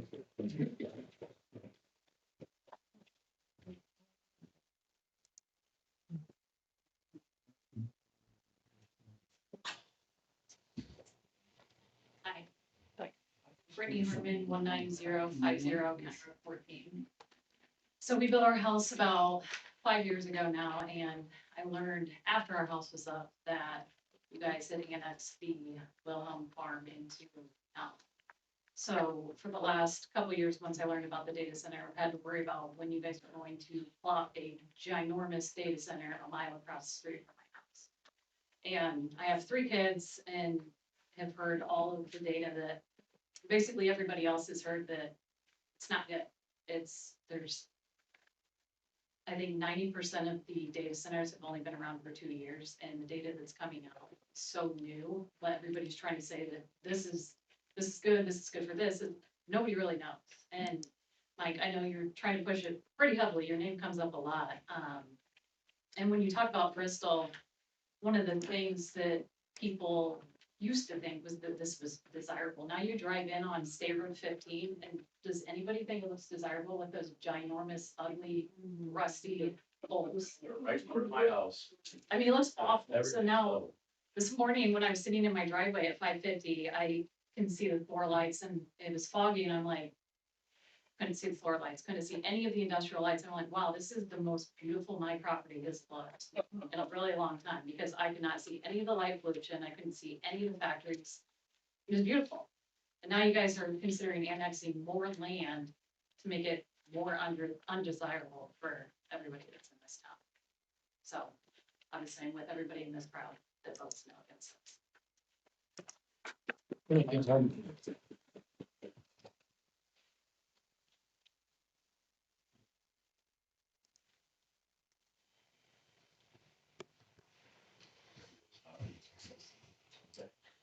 I didn't come here to really say anything tonight, but it's more of a question, so. I'm Chris Welch, 17812 County Road 10, Bristol. I'm right across the street from all those new poles that went up. And what I understand now, due to rezoning, I now get to look up and over the top of what's gonna be another industrial park already. Those 200 acres that are across the street from me, I think have already been rezoned. So I guess just, you guys had to put up with all of us and hear why we, as neighbors and everything else, really aren't fond of what's going on in Bristol, because it's a less desirable place to live than it ever was. And the trend doesn't seem to be that good.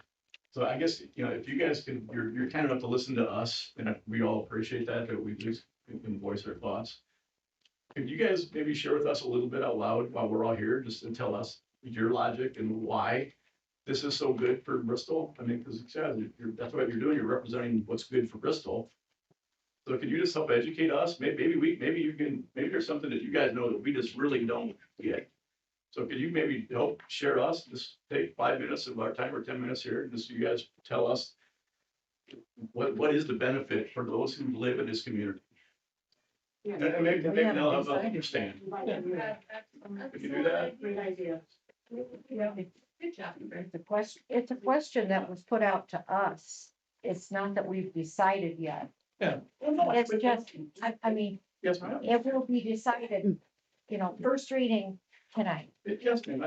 And there's just gonna be a second reading, but what I'm going to say is, I am listening to all of you. Yes. And getting everybody's sides.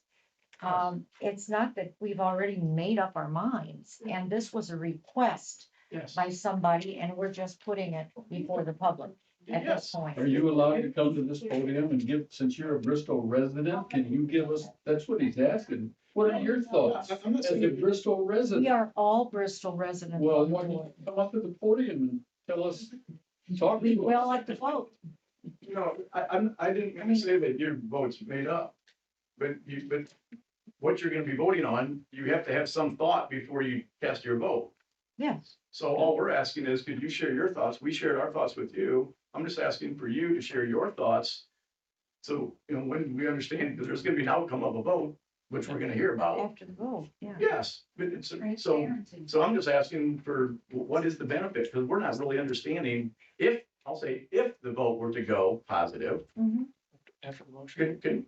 then that's probably gonna frustrate a lot of people, but maybe if we understand why it's good that you would vote for it, then please share that with us. Maybe that'd be helpful. I think But the I didn't mean to- transparency would be very welcome. Yeah. Yes, I mean, we need to be, Yeah. that's missing. Yeah, you vote yes or no, but if it's a yes vote, we just would like to understand. Why? What did we miss that made it a good decision? Yeah. So, okay, so I'll take a run at this one. So I look at this from, I've always approached my seat on the council as not a political position. I look at this as a business. We are running a business. The town of Bristol is a business, just like Mr. Welsh, you have a packaging company, correct? More of that packaging company. Yeah. So, if you're in business, you have there's a C-suite for businesses, correct? Well, we have a mission. Businesses have a mission. So if you're a business, that's the case. What's the mission? Right. It would be. Yeah. So it is our responsibility to, the residents and businesses and visitors of the town. We are not just addressing residential, we also address business. So we have to make decisions that may not be popular, that move Bristol forward, whether it's progress in industry or residential, or for our visitors that come to town. So So if you're representing the community, the Yeah. people, and the businesses, so the businesses who are currently in Bristol, Indiana today, Yeah. they will benefit more from additional industry coming to the. potentially, yes. The residents Okay. may benefit from it as well, depending on what goes in there. So I do want to talk a little bit about, there's been comments that have been made in the past about we shouldn't focus on as much industrial and we should focus on residential, right? Would everybody agree with that? Which we just did. Okay. So, The big restaurants or things. So- Would make people want it. right, and we are working on, there's a lot of plans for the downtown area. Once we get through our construction season with State Road 120, there's a lot of development that we're gonna be working on for retail, restaurants, Yeah. more Right now, attractive. the focus is on the farmland that we're talking about. So this. Well, I mean, that, What do you put there? it's- Does that affect the business? so that, again, that's not our decision to say what goes there. We're just being asked if we will annex the property to allow them to put M1 use in that property. I want to go back to the residential. We've been told that, we need to focus on residential.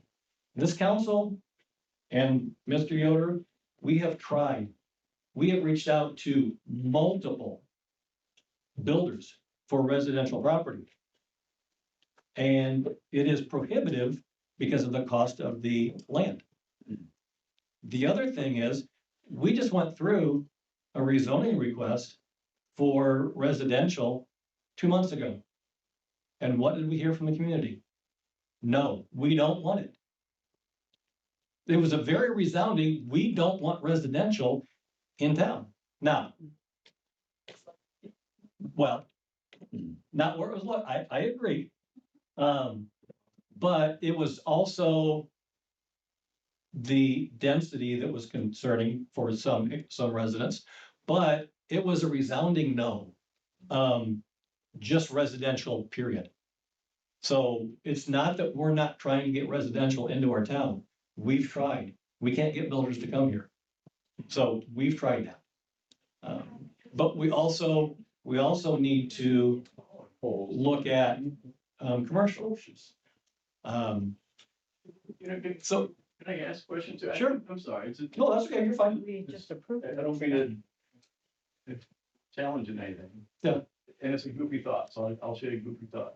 If you took like a vote of all the people that live in the community, what they would want. If every person who owns homes or whatever and pays taxes was willing to pay more taxes, which would create more generate more revenue for you guys, for the town. And that money was put to do something else that could be, I don't know, but put a little zoo where one of those farmlands exists. That maybe it could be a business that's different, that, I'm sorry, it came out of nowhere. Yeah. Maybe it's just. So that, no, that's So if you raise revenue by taxes, I think if there are enough people collectively would say, hey, I'd rather pay a little bit more money versus have another factory and more lights and more traffic. Because it's not just the building sitting there, it's also the consequence of that. And we all see that what's happening there, yeah, so it's a thought out loud. yeah, no, that's a good thinking out loud. I think that's a good question. If we relied on residential tax to support our town, you wouldn't see the guy in blue over here and his 11 officers. You may see one, you may see two. You wouldn't see the fire department. We have them today though. What's that? We have them today though, so somehow we're been funding it today. It's not because of residential, it's because of industrial. We now have. Yeah. Yes. Yeah. Now, So I was thinking if we all raise taxes, then we Well, didn't bring anything more in. we- just. we can't raise taxes on resident, well, we can't raise taxes on anything, on residential, commercial, or agricultural. That's the state, We'd have. that's in the state constitution. We are capped at 1% residential, 2% for rentals and agricultural, and 3% for commercial. Thank you, that helps. Yeah, so there's no way that we can raise taxes, even if we wanted to. It'd have to be the community saying they're all gonna pitch in. Yeah, exactly. And I think, Chris, you would probably agree if we tried to raise taxes. I don't think, Nobody yeah, likes to raise taxes. this room wouldn't, well, this crowd would be a whole lot bigger than it is right now. We tried raising taxes for fire service and you saw what that got. Yeah. And that was minor compared to placing industrial. Yeah. I'm just throwing out. No, Yeah, no, that's, It's it's good conversation. to participate in still making this what everybody wants it to be. Yeah. Before we get too quickly, you said that you guys have tried to bring in residential, and one of the drawbacks was, is they said, but land was too expensive. If land is already too expensive, how is it beneficial then to annex this in order for the Kaufmans to charge or gain more money What's for behind their it? land, to increase the price? That does not, those are conflicting statements then. No, they're not, because commercial development can afford to pay more for property than residential. If it's a commercial developer who would be putting up the residential buildings, But you don't have commercial developers putting up a residential building. well, I'm not gonna come in and, why would I come in and build a whole bunch of apartments? I would be a commercial builder to build an apartment complex. And But it if would you guys probably, are approaching residential we, builders. so we're talking to residential developers. But again, if trying to bring them in is the goal, helping someone make their land cost more isn't gonna help that happen either. So your family could sell the property right now for residential. They're choosing not to. So why don't you help them do that by saying no? They don't even live in Bristol. They live in Howe, Indiana. You represent these guys. Help these guys out. Please. Okay. Are there other comments at the podium? Thank you for some of the information. Yes. Thank you, Chris. I appreciate the back and forth. Told you I built Amberwood Hills and Amberwood Hills East and a bunch of others residential. I wouldn't touch Bristol now with what you've done. The rusty power poles. Need to let this gentleman speak, please. Sorry. Rick Kane, 20585, Kenwood 14. I just had a general question here. Maybe you answered it earlier. Kaufman's want to have the land to be annexed because they want more money from the land. And the question on the table right now, are we gonna annex it or not? Let me ask you this, have you guaranteed that the Kaufmans that if you annex it, it'll be M1? Or if you annex it and you don't make it M1, that's no guarantee of the Kaufmans? What's the Kaufmans gonna do if you annex it and you don't rezone it? It would say, It's the A1. it would say one. And that's possible, that's what you're saying. No. Yeah. The new development standards would not allow that. Oh, yeah, true.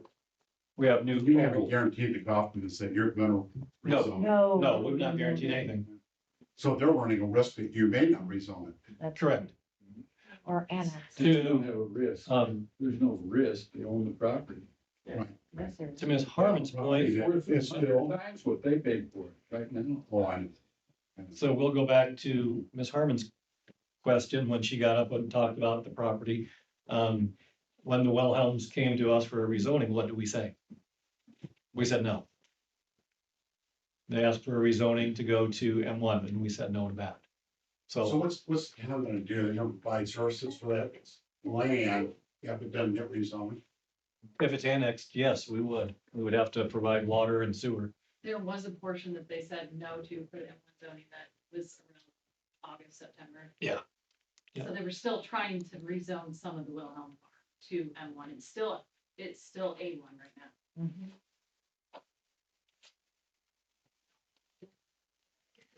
The request was to bring it back as a PUD instead of a straight rezoning, so they Yeah. will be bringing it back as a PUD. Yeah, that will be coming back up for rezoning in the future as a PUD, which is what Everybody wanted. what everybody asked for when we denied the last rezoning request. Anyone else?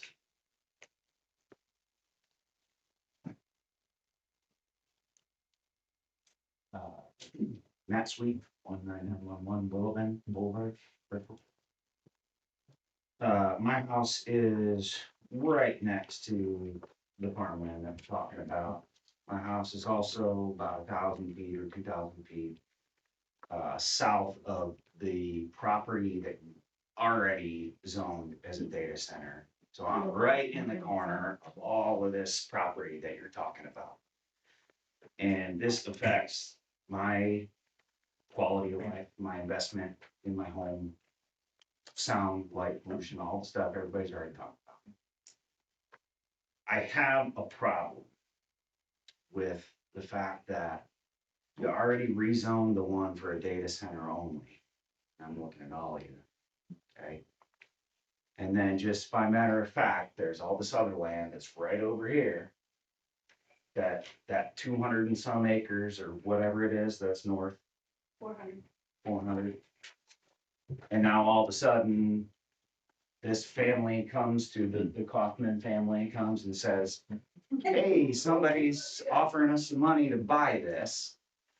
If you can get it annexed into the town of Bristol, because they've already rezoned this land for data center use only, we need more land. I just find it really hard to believe that there's not some money or something behind it. That they're Oh, not, there's money. that There's money. they're not motivating the Kaufman people to get it annexed into the town of Bristol so that you guys will approve it. And there's not money behind in some pockets or something. So that's all I got. Future revenues. Follow the money. So I will address that, Mr. Sweet. I take exception to that comment. Sure. So you want my bank account? You want my statement? You want a public request, a FOIA request? I don't, just seems fun. Feel free. Yeah. Ashtabula, address is 21053 Riverbrook Lane. I am not directly impacted, like right beside them.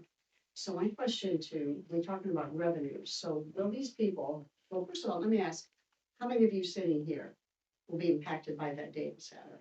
And we know that's what we're talking about, it's a data center. Because I spoke last time it was here, and we had a gentleman from the data center here. And the conversation was that, well, he said this was not gonna happen, and he said this was gonna happen. Any kind of research you'll do, there are states within the United States that now put a 3-year moratorium on data centers. Because of the difficulties, the parents, the people who own land is suffering from dry wells, vegetation, animals. It's all going down. So if you look at the research and what this is going to impact, you talk about revenue, building revenue, residential, who's gonna wanna come to Bristol? Nobody. Nobody's gonna, and why don't you reduce their property tax? Because their property is worthless now, pretty much worthless. Who's gonna come buy their land when you have a data center right there? Do any of you live by this? Show of hands. I live What? You would live. 2 by miles it. from the property. 2. Yeah. This is 0.3 for some of us. Less than. Right next door. Their property line. Right next door. And again, Right next to it. yeah, you know, the data center conversation has come up. We don't know what this will be. You know that, because there was a gentleman last time when we talked about this, from the data center. Last time, can you Did you- clarify when last time? When was it we met? The 3 data center representative, 3 years Yes, the ago? March one? no, it was. a year and a half ago, whatever it was. Yeah. The big one at the church. They pulled their petition, didn't they? What's that? They pulled their interest in that. Yeah, that data company center project has pulled been their dead. interest. They, That Province was group? the other 2 that. No, the came in? rezoning meeting to rezone that area for data center use only. I think that's what she's. Yes. no, that was an M1 zoning request. That wasn't for a data center. That was. No, that was for data center use only. That's what you guys kept saying. They're talking about March first, like. Right, that was 3 years ago? No, it was not 3 years ago. It was at the church. Yes. 2 years. 2 years ago. About a year and a half. ago. Here, let me find it. 2 years ago. About a year and a half. It's not Okay. relevant. Yeah. That company's pulled their interest. Yeah, that, But it's still zoned for data center use only. correct. That's what we're talking about. Yeah. Then did it get kind of reworded and now it's for other industrial purposes? September 19th, 2024, that meeting. Thank you. Thank you.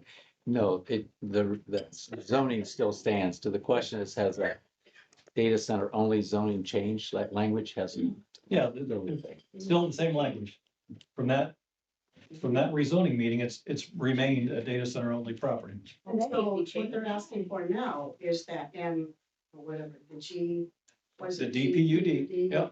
That is for data center. That's what. No, she's talking no, about. it's for anything. It could be factories. But that. It a data could, center can could it be a data center? Yes. Yeah. Could it be a trailer factory? Yes. Could it be a foundry? Yes.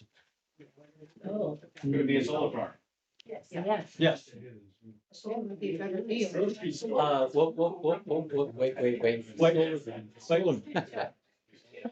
The county zoning has a special section now for solar. Okay, So so it would be, I retract that. It could not be a solar farm. that's a special zone. That's a special zoning. What do we do when data center moves in and wells go dry? Need to get back on that. Yeah. Okay, so so I wanna rein this back in because again, this meeting's not about land use. No, you're. Okay. We're, No, what happens, for instance, if your water company- so, okay, I'm gonna call it to order. We are talking specifically about an annexation request. Okay, that's, Annexation, which is what we're all worried about. understand that. And again, this is a voluntary annexation request by the Kaufman family. So we are just addressing their concerns. The use of the land would go to the county. Okay. Anyone else? I know I already spoke, but I just wanted to apologize to the ladies in the audience for my foul language.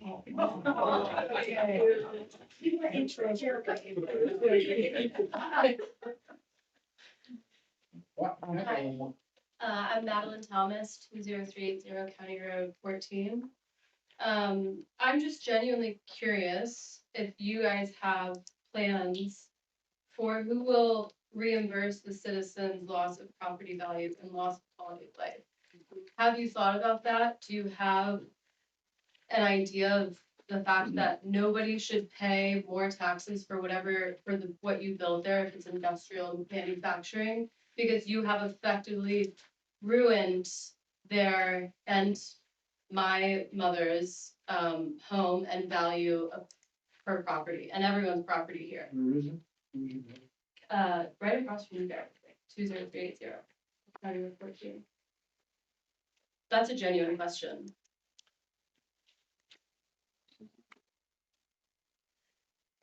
Or it's not, it's just you guys are, Like, what's the strategy if my house drops $200,000 in value because there's a data? and then your property taxes would go up maybe, Correct. and then he can't ever sell again because he's gonna make it's gonna be a complete loss for him. It's irresponsible to do this to the community of Bristol. Council can take the comment under advisement. So we can take that under advisement with legal counsel. Let alone if I gotta drill a deeper well and have DNR come out and investigate what's actually gonna happen with that. I gotta go.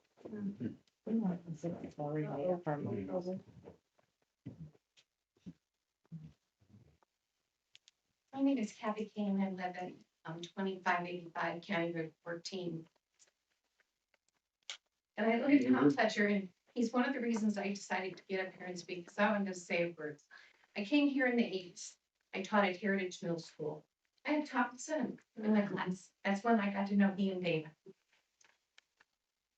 I used to drive home from school because I lived in Elkhart, past Alcona, down 14. And my husband can verify this is a true story. I always wanted to live in Amberwood Hills. But then I married a guy in blue coat and he wanted to have property. So I'm at the base, okay? I live down the street from Dana, and I am on the property line for all of this. I built a home that I love, and I've sat here tonight and it's become emotional for me. I'm right there with Dana. I don't want this. I want the beautiful scenery that drew my heart to Bristol, County Road 21, County Road 14, back when I was 20-something in the 80s. I'm 66 and I'm opinionated down, and I do not want this. Thomases don't want this. Fletchers don't want this. The people who just built the beautiful brown house on the hill, which was, she's still here? Was that the peak? The ski peak? No. She's an environmental lawyer. And that's what I'm talking about. But anyway, there's a lot of beautiful homes out there. I mean, there's a lot of money that has been invested out there. And if you start taking it away from agricultural and residential, then it's just gonna be ugly. Think about State Road 15. Whoever said that brought up a very valid point. It is industrial. It's not warm and fuzzy feeling like Bristol. That's what the people of Bristol, I think, if I'm hearing everybody in this room right, they want their community to stay beautiful. And then all the industrial stuff I heard tonight, it's not beautiful. And there's a lot of people who have invested a lot in their homes in that area. And I, for one, am going to be seriously impacted by this, because I am on the property line. Thank you.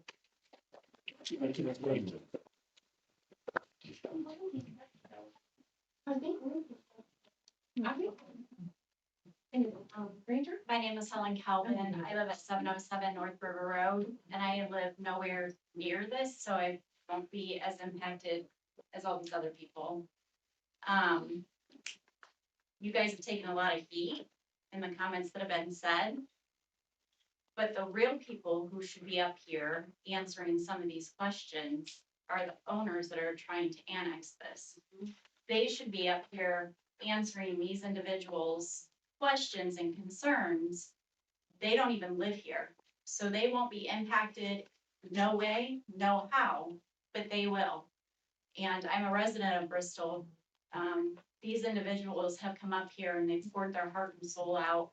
I was here at the last council meeting, you know, debating. When I first came in here, I thought, well, you know, if they're actually either Bristol or city, where we keep the revenue, you've heard from the people who will directly impact them if this happens. And your decision, if you say no and it moves on to the city, you're gonna have to do this all over again and go to the city to debate there as well, but you've heard from your people. And I think if you had the owners here that could answer some of these questions and these concerns, it may look a little different. It may not, but that's just my 2 cents. Thank you, Helen. Okay.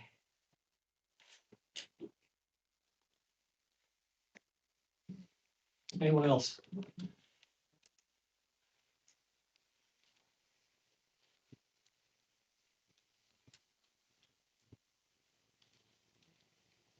Okay. Just one closing thing.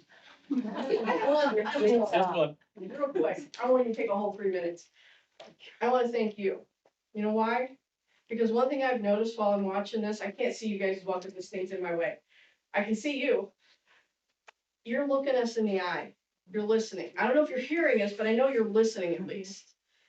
You, on the other hand, I've been watching you roll your eyes, looking down, putting your hand up, acting like you just don't give a flying crap what any of these people think. You don't live here. You're not impacted by this. You don't live in Bristol. Is this not concerning to you at all? Does this not impact you? That bothers me. That hurts. okay, Melissa, But I do okay, appreciate that I'm you gonna look. catch up. So I do appreciate, that thank, you look. yes, That, thank that, you. that meant a lot, Okay. because I did notice that. Okay. Other question, who posts to the Bristol, Indiana page? Who moderates that for you guys? Is it the board or is it the town or is that? There's a couple different individuals that do that. Is there ever any idea that the board or the town would consider at some point when requests like this come before you again, that you would move to suggest that the requester be required to come to these meetings at least once and make themselves available to the public rather than just hide? So I would say 2 things. One, I see as well as anybody. It's not required. That's why I was asking, would Yeah. that be something the board would consider? Be nice. Possibly, but they don't have to. It would be beneficial. The request could be made and that the request could be denied. So Indiana code does not require it. So the second thing I would say, talk to your family, tell them to come here. No. So, okay, thank you. All right, Dustin, anybody else out there? Okay. Jeff, if you're moving to close the public meeting, were there any written remonstrances that we received? There was only one that we received and I forwarded that to the board. All right. So at this time, we're going to close the public hearing. You want to take the screen back? Yeah.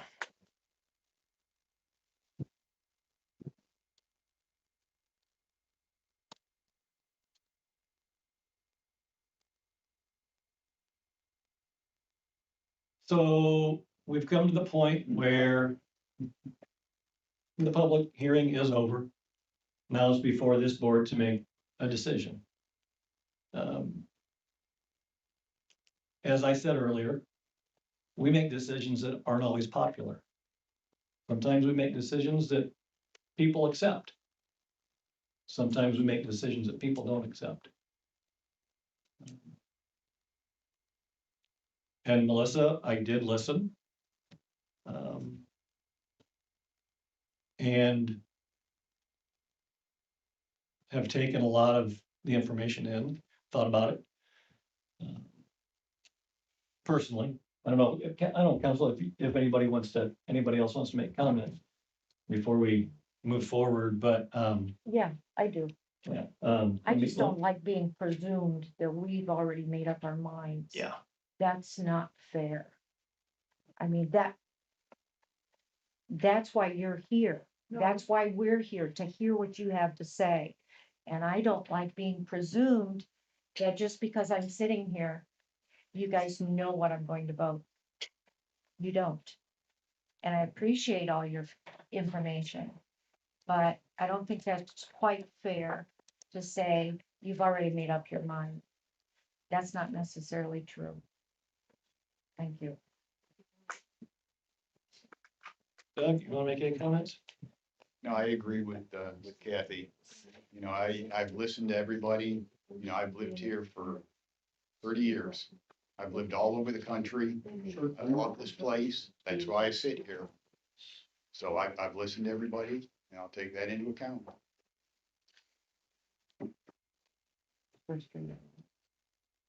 Greg, any thoughts? No. Okay.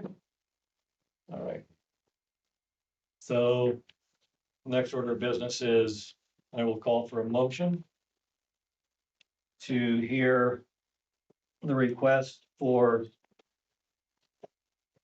ordinance number 3-19-2026-5 and an annexation request.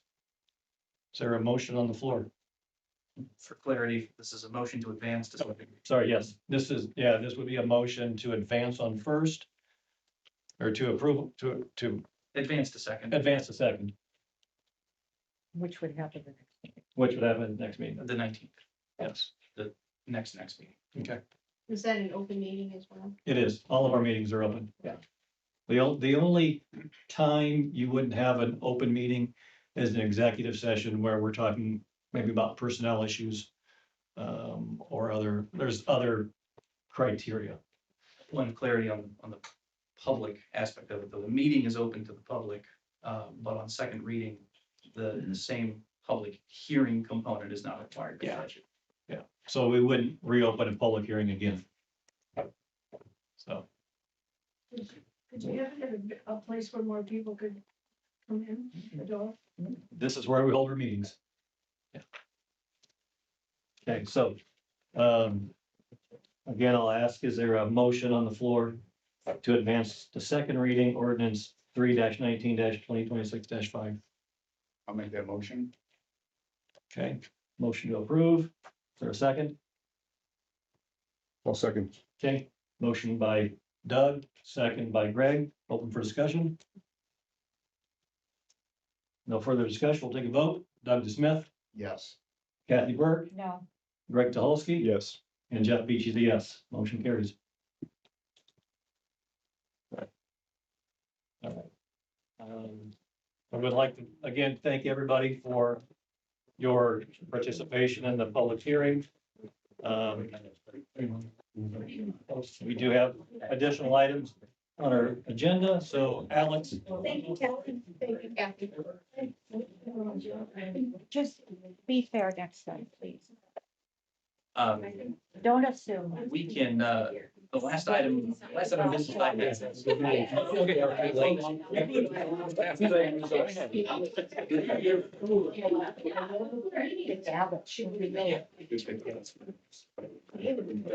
There is a gavel upstairs. last item of business for me this evening, as we discussed in the I hate to do this, but we are still in our meeting, so we need people to keep calm and be quiet, please. I'm not a director. Melissa, Meeting's still going. Melissa, we're conducting a meeting, please. If you want to talk, please go on the hall, but we're still conducting business. So, Alex, please continue. Thanks, Chair. The last item of business before you is the, I believe it's on, page of the agenda packet, as we discussed in the executive session, before you is a release and settlement agreement to resolve claims pending against the town on an action for quiet title. This is an agreement that's been negotiated with the attorney for land rights, the landowner. These provide for general terms of release and a full and complete resolution of that lawsuit and clarity to the title that is put at issue. So you'll see before you the release and settlement agreement, and an attachment is the agreed upon order that will be filed with the court upon your approval. And as I indicated, once the land rights execute this as well, that will resolve the claims, will help protect the town with a full mutual release of liability, and it will terminate that action. Okay. Happy to answer any unaddressed questions regarding the release. Otherwise, my recommendation would be to approve it. Okay. Is there a motion on the floor to approve the release and settlement agreement for the land right property? I'll make that motion. Okay, motion by Doug, I'll second. second by Greg, open for discussion. No further discussion, we'll take a vote. Doug Smith, Yes. Kathy Burke, Yes. Greg DeHolsky, Yes. and Jeff Beach is a yes. Motion carries. Thank you, council. That's all I have for you. Okay. Thank you. Alex, do we have questions for Alex? Nope. Okay. Next item on the agenda, privilege of the floor. This is our public comment section. So anybody wishing to make public comment, please step up to the microphone, state your name and address. Denny Swartz, 51150 State Road 15, Bristol. And on a lighter note, I just wanted to introduce myself as a candidate in the May primary for Township Board. And hopefully, the Township Board can work with the Town Board to create better opportunities for the residents. Thank you. Thank you, Danny. Anybody else?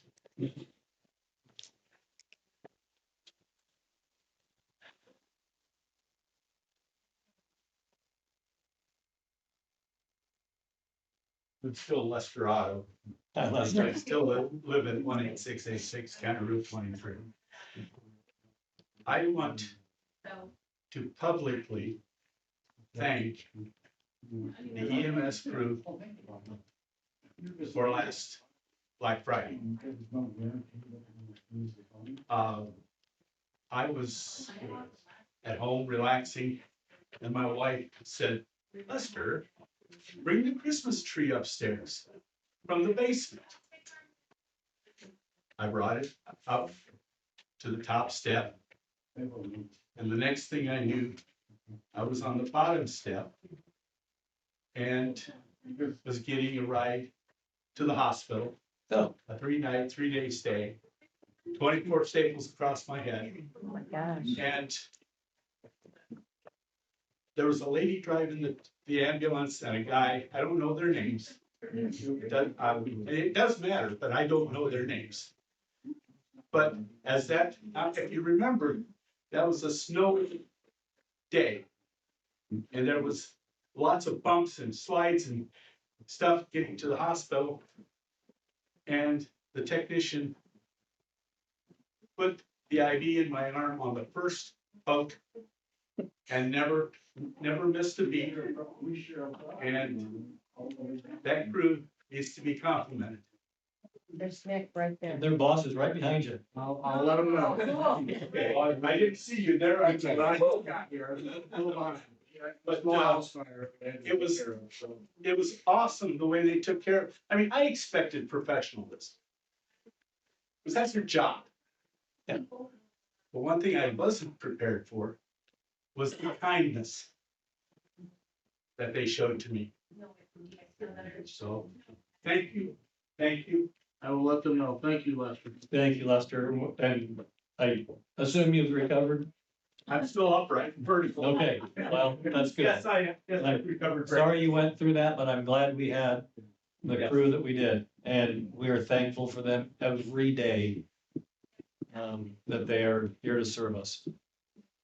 So, Are thank we you. allowed to talk about something like that in this forum right now? Yeah, this is the public comment section, so yes, this is general public, so yeah, please come up. Yeah. It's good. 7 years ago, I lost my husband to cancer. Several times these poor guys had to come out and they had to pick my husband up off the floor, or they had to cart him to the hospital because he had fallen and he wasn't wanting to go, but I said, no, you've been laying here ever since I went to work this morning, you gotta go. And so, you know, he had to go, but I really appreciate them being right on it and saying, you know what? You're good, you know, they're good, they are really good. Luckily, I don't have to have anybody out for a fire because I can't be doing it. Because I'm outside the county. And I think the closest, hydrant is a mile away, so. But I really do appreciate all the workers over there at the fire department. Thank you. Appreciate the comments. Okay. Please. I'm Pam Ewing and I don't live in Bristol, but I cross that bridge. Stop me for just a second. Dustin, can we quiet people down out there, please? Yeah. Thank you, John. You're hired. Okay, please continue. Shock therapy. So anyway, I was born in Goshen, didn't grow up here, but my dad was in the military and my whole life, I've ended up back here, lived many places. But we always came through Bristol to go to Grandma and Grandpa's on County Road 15. So it's, even though I don't live in this town, I live across the river, it's still, you know, it still means a lot. And I think you guys have done a great job tonight.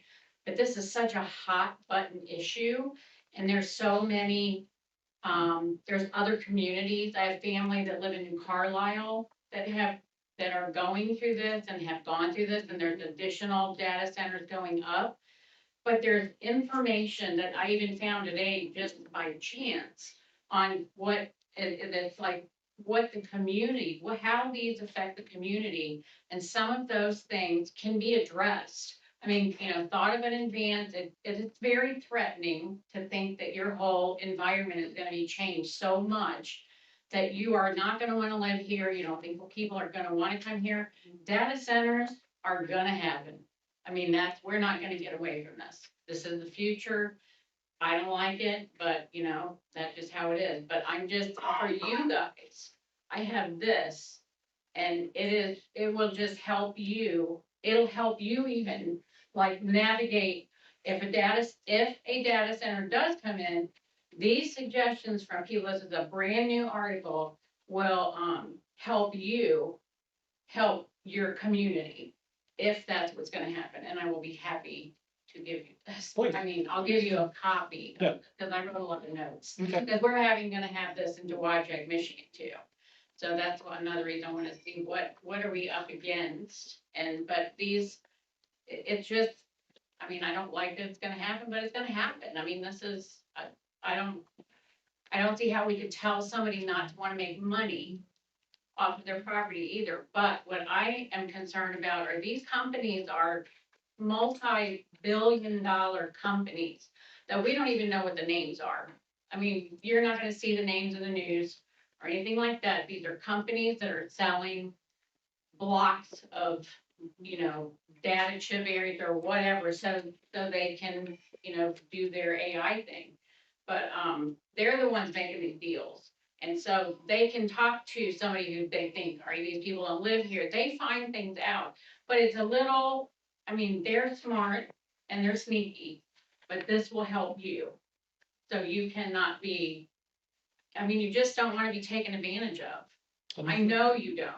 These people definitely don't, but you know, nobody does. But these are smart people, and not all of them live in America even.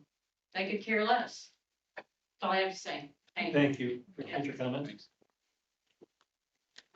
I have to say something real to everyone that's here. And that is, if you want to stop the data centers, you've got to get off the AI.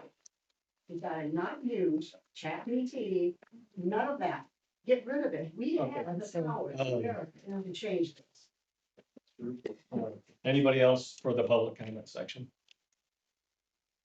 Okay, if not, we'll move on to the next item, town council discussion items. Doug, anything tonight? Nope. Kathy? No. Greg? No. Okay, I have nothing else. Our next meeting will be March 17th is our work session. We're gonna have a report from Chet. He's the executive director of the hub. And we'll be just discussing the old streetlights. And then our next council meeting will be March 19th. Is there a motion to adjourn? Actually, Jeff, are you gonna be doing a presentation for the homecoming? Oh, I didn't see it on here. I didn't know if you're still doing that on the 17th or not, I can do that on the 17th. or were you pushing it out later? No, anytime. 17th's fine. We may be adding a couple other items to that work session as well. Yeah, and there's, Do you have time for that, or do you need to push it back further? I need to push it back. I need to talk, we need to have a committee meeting first, so that I can see if they have anything. So, and let's see, next Thursday, wait a minute, let me look at the dates here. Our committee meeting's the 16th, so 19th would be fine. Well, well, we're gonna do a work session. Won't we? yeah, we'll do the work session, so. Oh, okay. So we can do it at the, 17th would be fine then. Yeah, our meeting, the homecoming committee meeting is the 16th. okay, And if anybody wants to volunteer, Yeah, we're available for volunteers. can add it at the beginning of the meeting. Yeah. If you're ready, we'll just Yeah, add it to the. we'll do that at the work session. Okay. I don't remember what. And I then council said. meeting, regular council meeting on March 19th. Is there a motion to adjourn? We'll make motion to adjourn. Motion by Greg, second by Kathy.